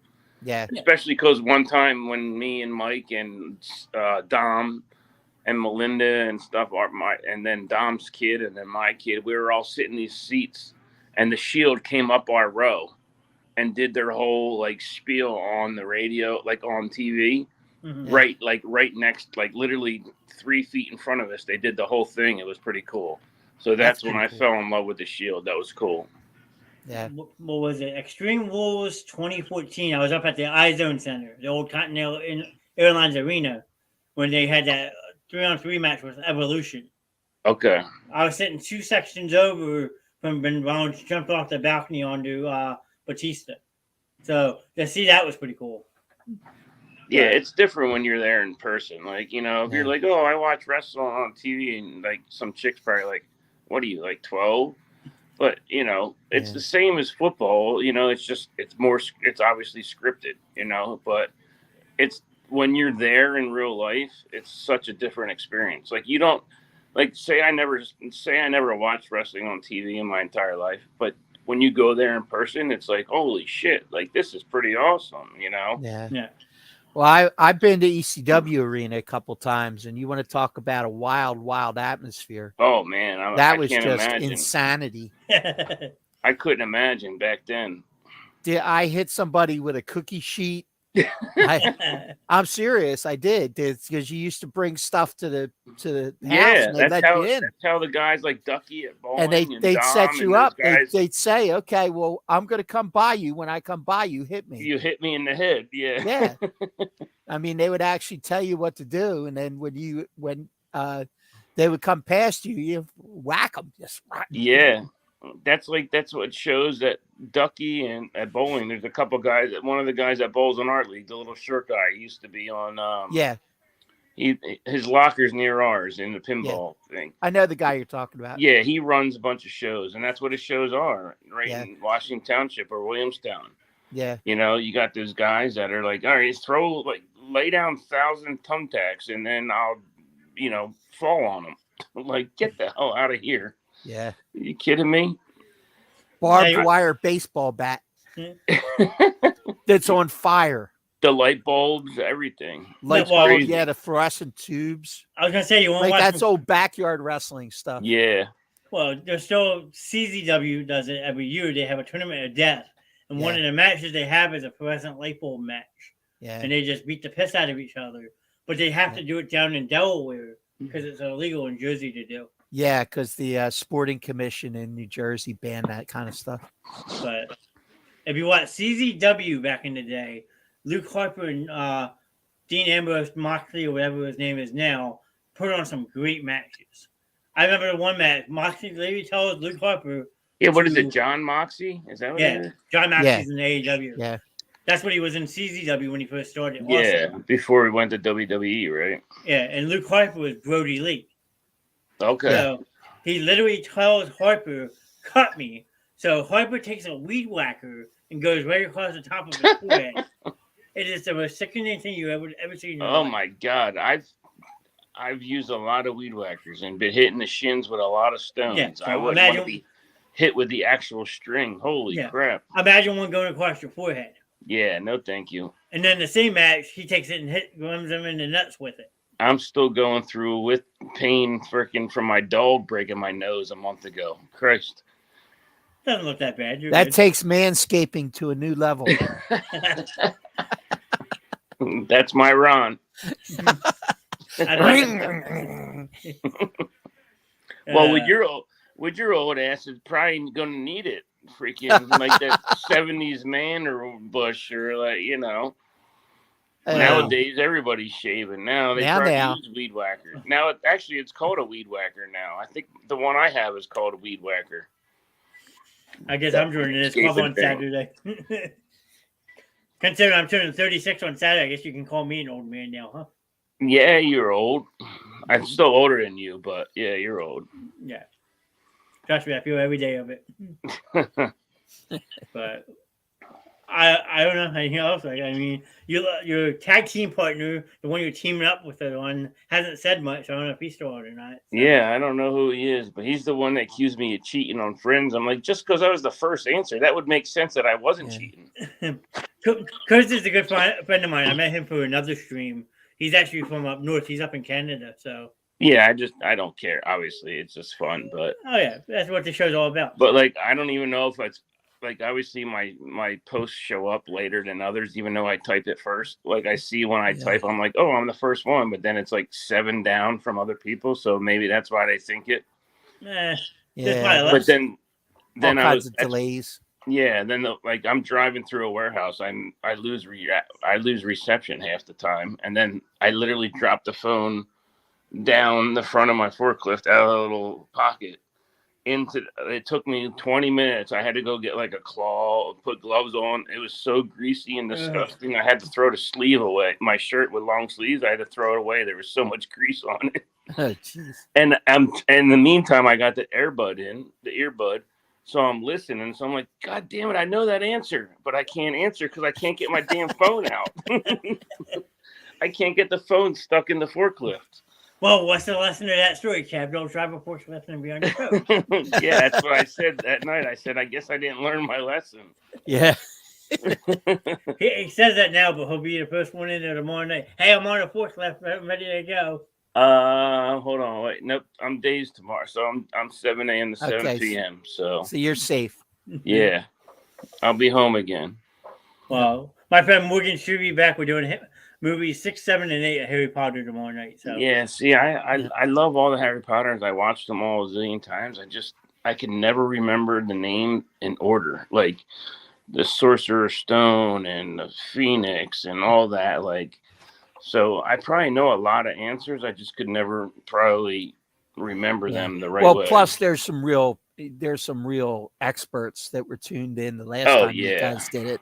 I mean, they were like banging those answers out like they were nothing. See, like Friends or like Seinfeld or Gilmore Girls or The West Wing. Seinfeld would be a good one. I'd do some Seinfeld. Yeah, like The West Wing or One Tree Hill. All those girly like sitcoms. I could kill all them.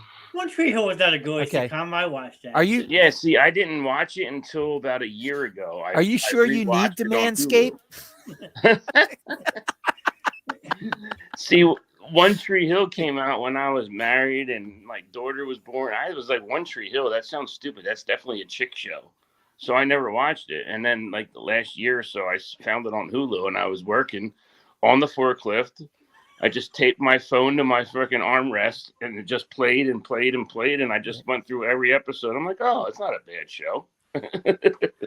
Next thing you know, he's getting greased up. Yeah. I've been watched One Tree Hill and Dawson's Creek during the pandemic. See, Dawson's Creek, I was in high school when that came out, so I was down with that. Yeah. Well, it just passed 25 years since the first one came out. Ouch. Yeah, right. That's why I was like, holy shit. And my friend Morgan says Gilmore Girls with the heart. So you struck. What's that? My friend Morgan liked your comment with the Gilmore Girls. That's my favorite show. She put a heart next to it. I would never lose trivia to Gilmore Girls. Wow, I watch it every day from 3 to 7 on Up TV, and it's every time it's a rerun, and I watched them all like 400 times. And don't make fun of me that I like chick flicks. All right, well, how about this? The next time Morgan can't be on, I'll let you know in advance. You can come up with a Gilmore Girls trivia, and you can be a host. Yeah, but if there's a bunch of dudes, they're never gonna know. It has to be all girls. Like, I'm the only dude that loves Gilmore Girls. Morgan says I binged it multiple times and I love it. There you go. Yeah. Speaking, I think Mr. Gilmore might be a fan. Maybe. You know who Mr. Gilmore is? No, I do the not. head vampire in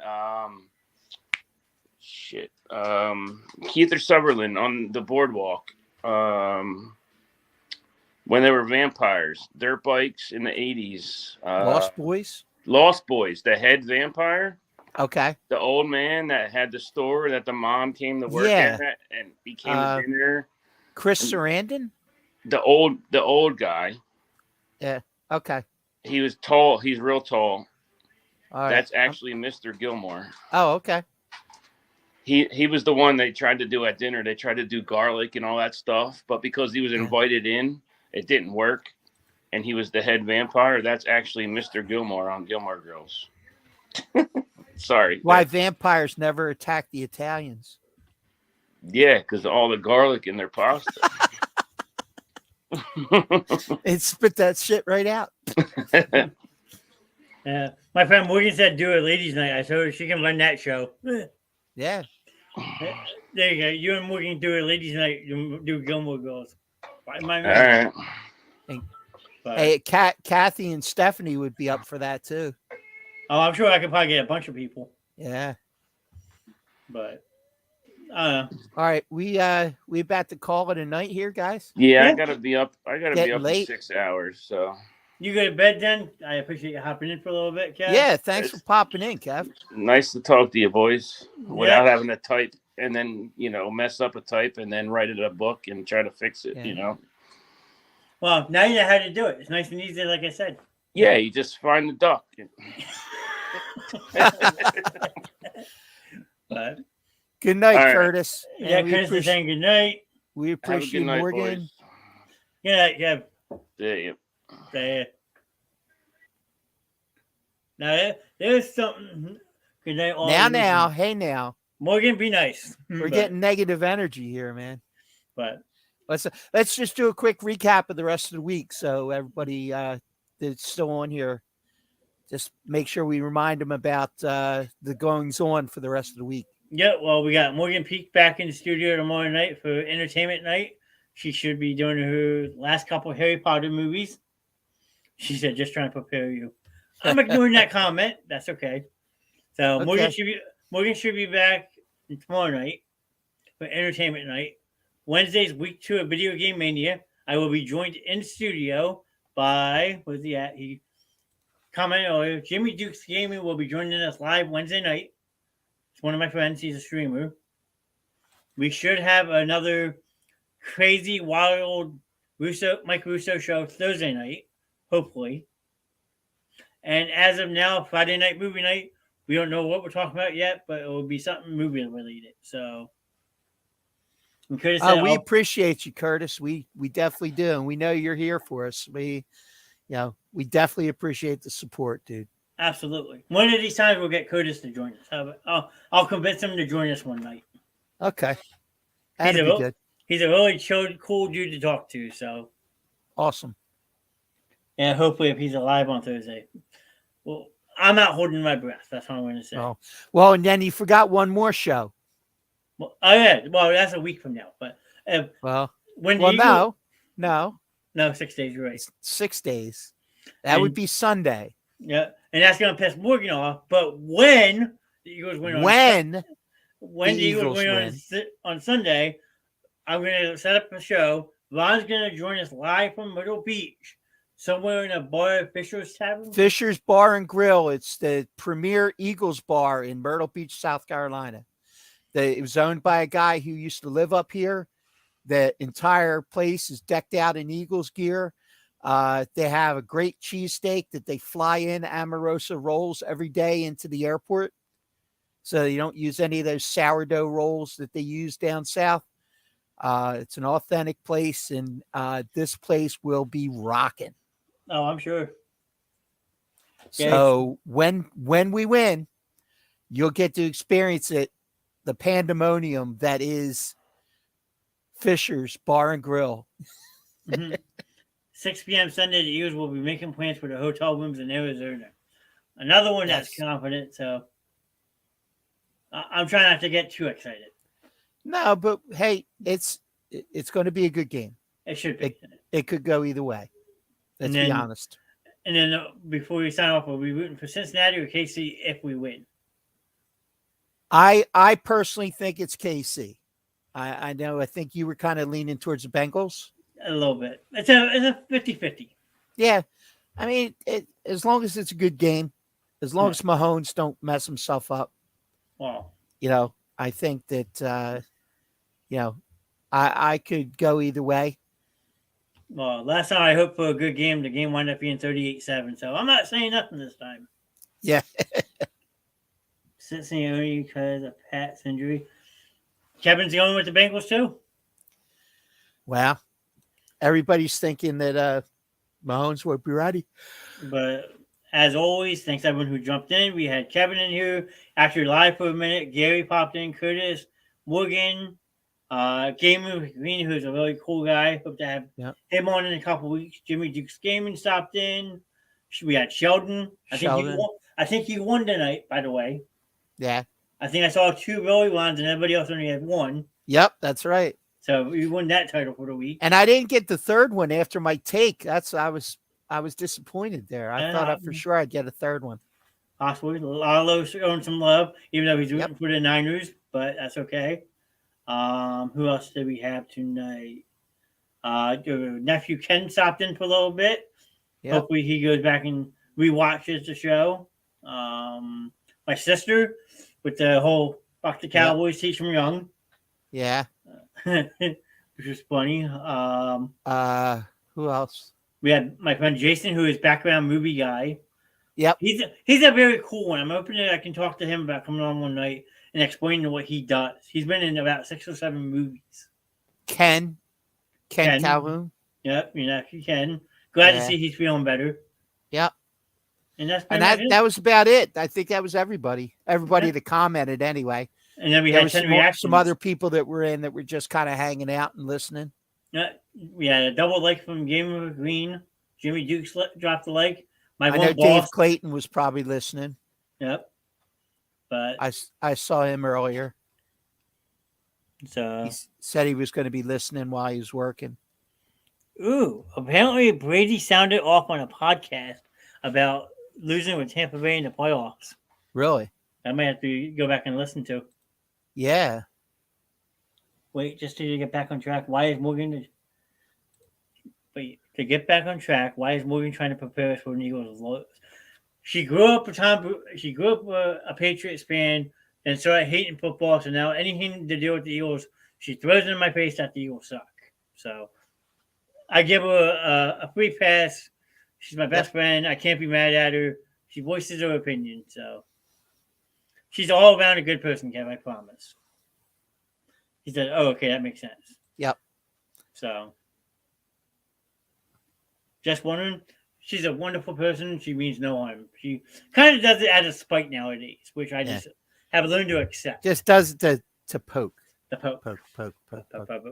But other than that, I will see you guys tomorrow night, probably around 8:30 for entertainment night with Miss Morgan. So she's still in here. I mean harm with a laughing emoji. There you go, Cap. She means harm. We're all in trouble. So on that note, I'm ending the show before I call Thanks, Gary. So till then, Ron, as always, thanks a lot for a fun night. Yeah, I had a blast. Thank you. Thanks for your channel and everything that it represents. I've been having a great time, and we're having a lot of fun. John, Ron, see you Wednesday at Bowling. John, I'll see you when I see you. Okay. Well, If you tune in Monday through Friday, Kev, I'm here most of the time. So Night, Morgan. love you boys. Be back soon. Yep, I'll be back tomorrow night. Ron, maybe you don't know when he shows up. Hey, I'll probably be in the chat like usual, but Yep. I'm not answering any questions because that's Harry Potter's definitely not my wheelhouse. So, You can but add you can add as the always, comedy. I'll probably pop in to support for a little bit at least. Yeah, well, you can add the comedy like I do. Yeah. So, but Well, those guys are a little hardcore. So when I was adding comedy last time, it wasn't falling. It wasn't falling on the right ear. So I just kind of backed off. my show, Yeah. my rules. That's how I look at it. You can do whatever you want. Okay? Yep. Okay. Sounds like a plan. All right. Other than that, good night. Good night, guys. Thanks.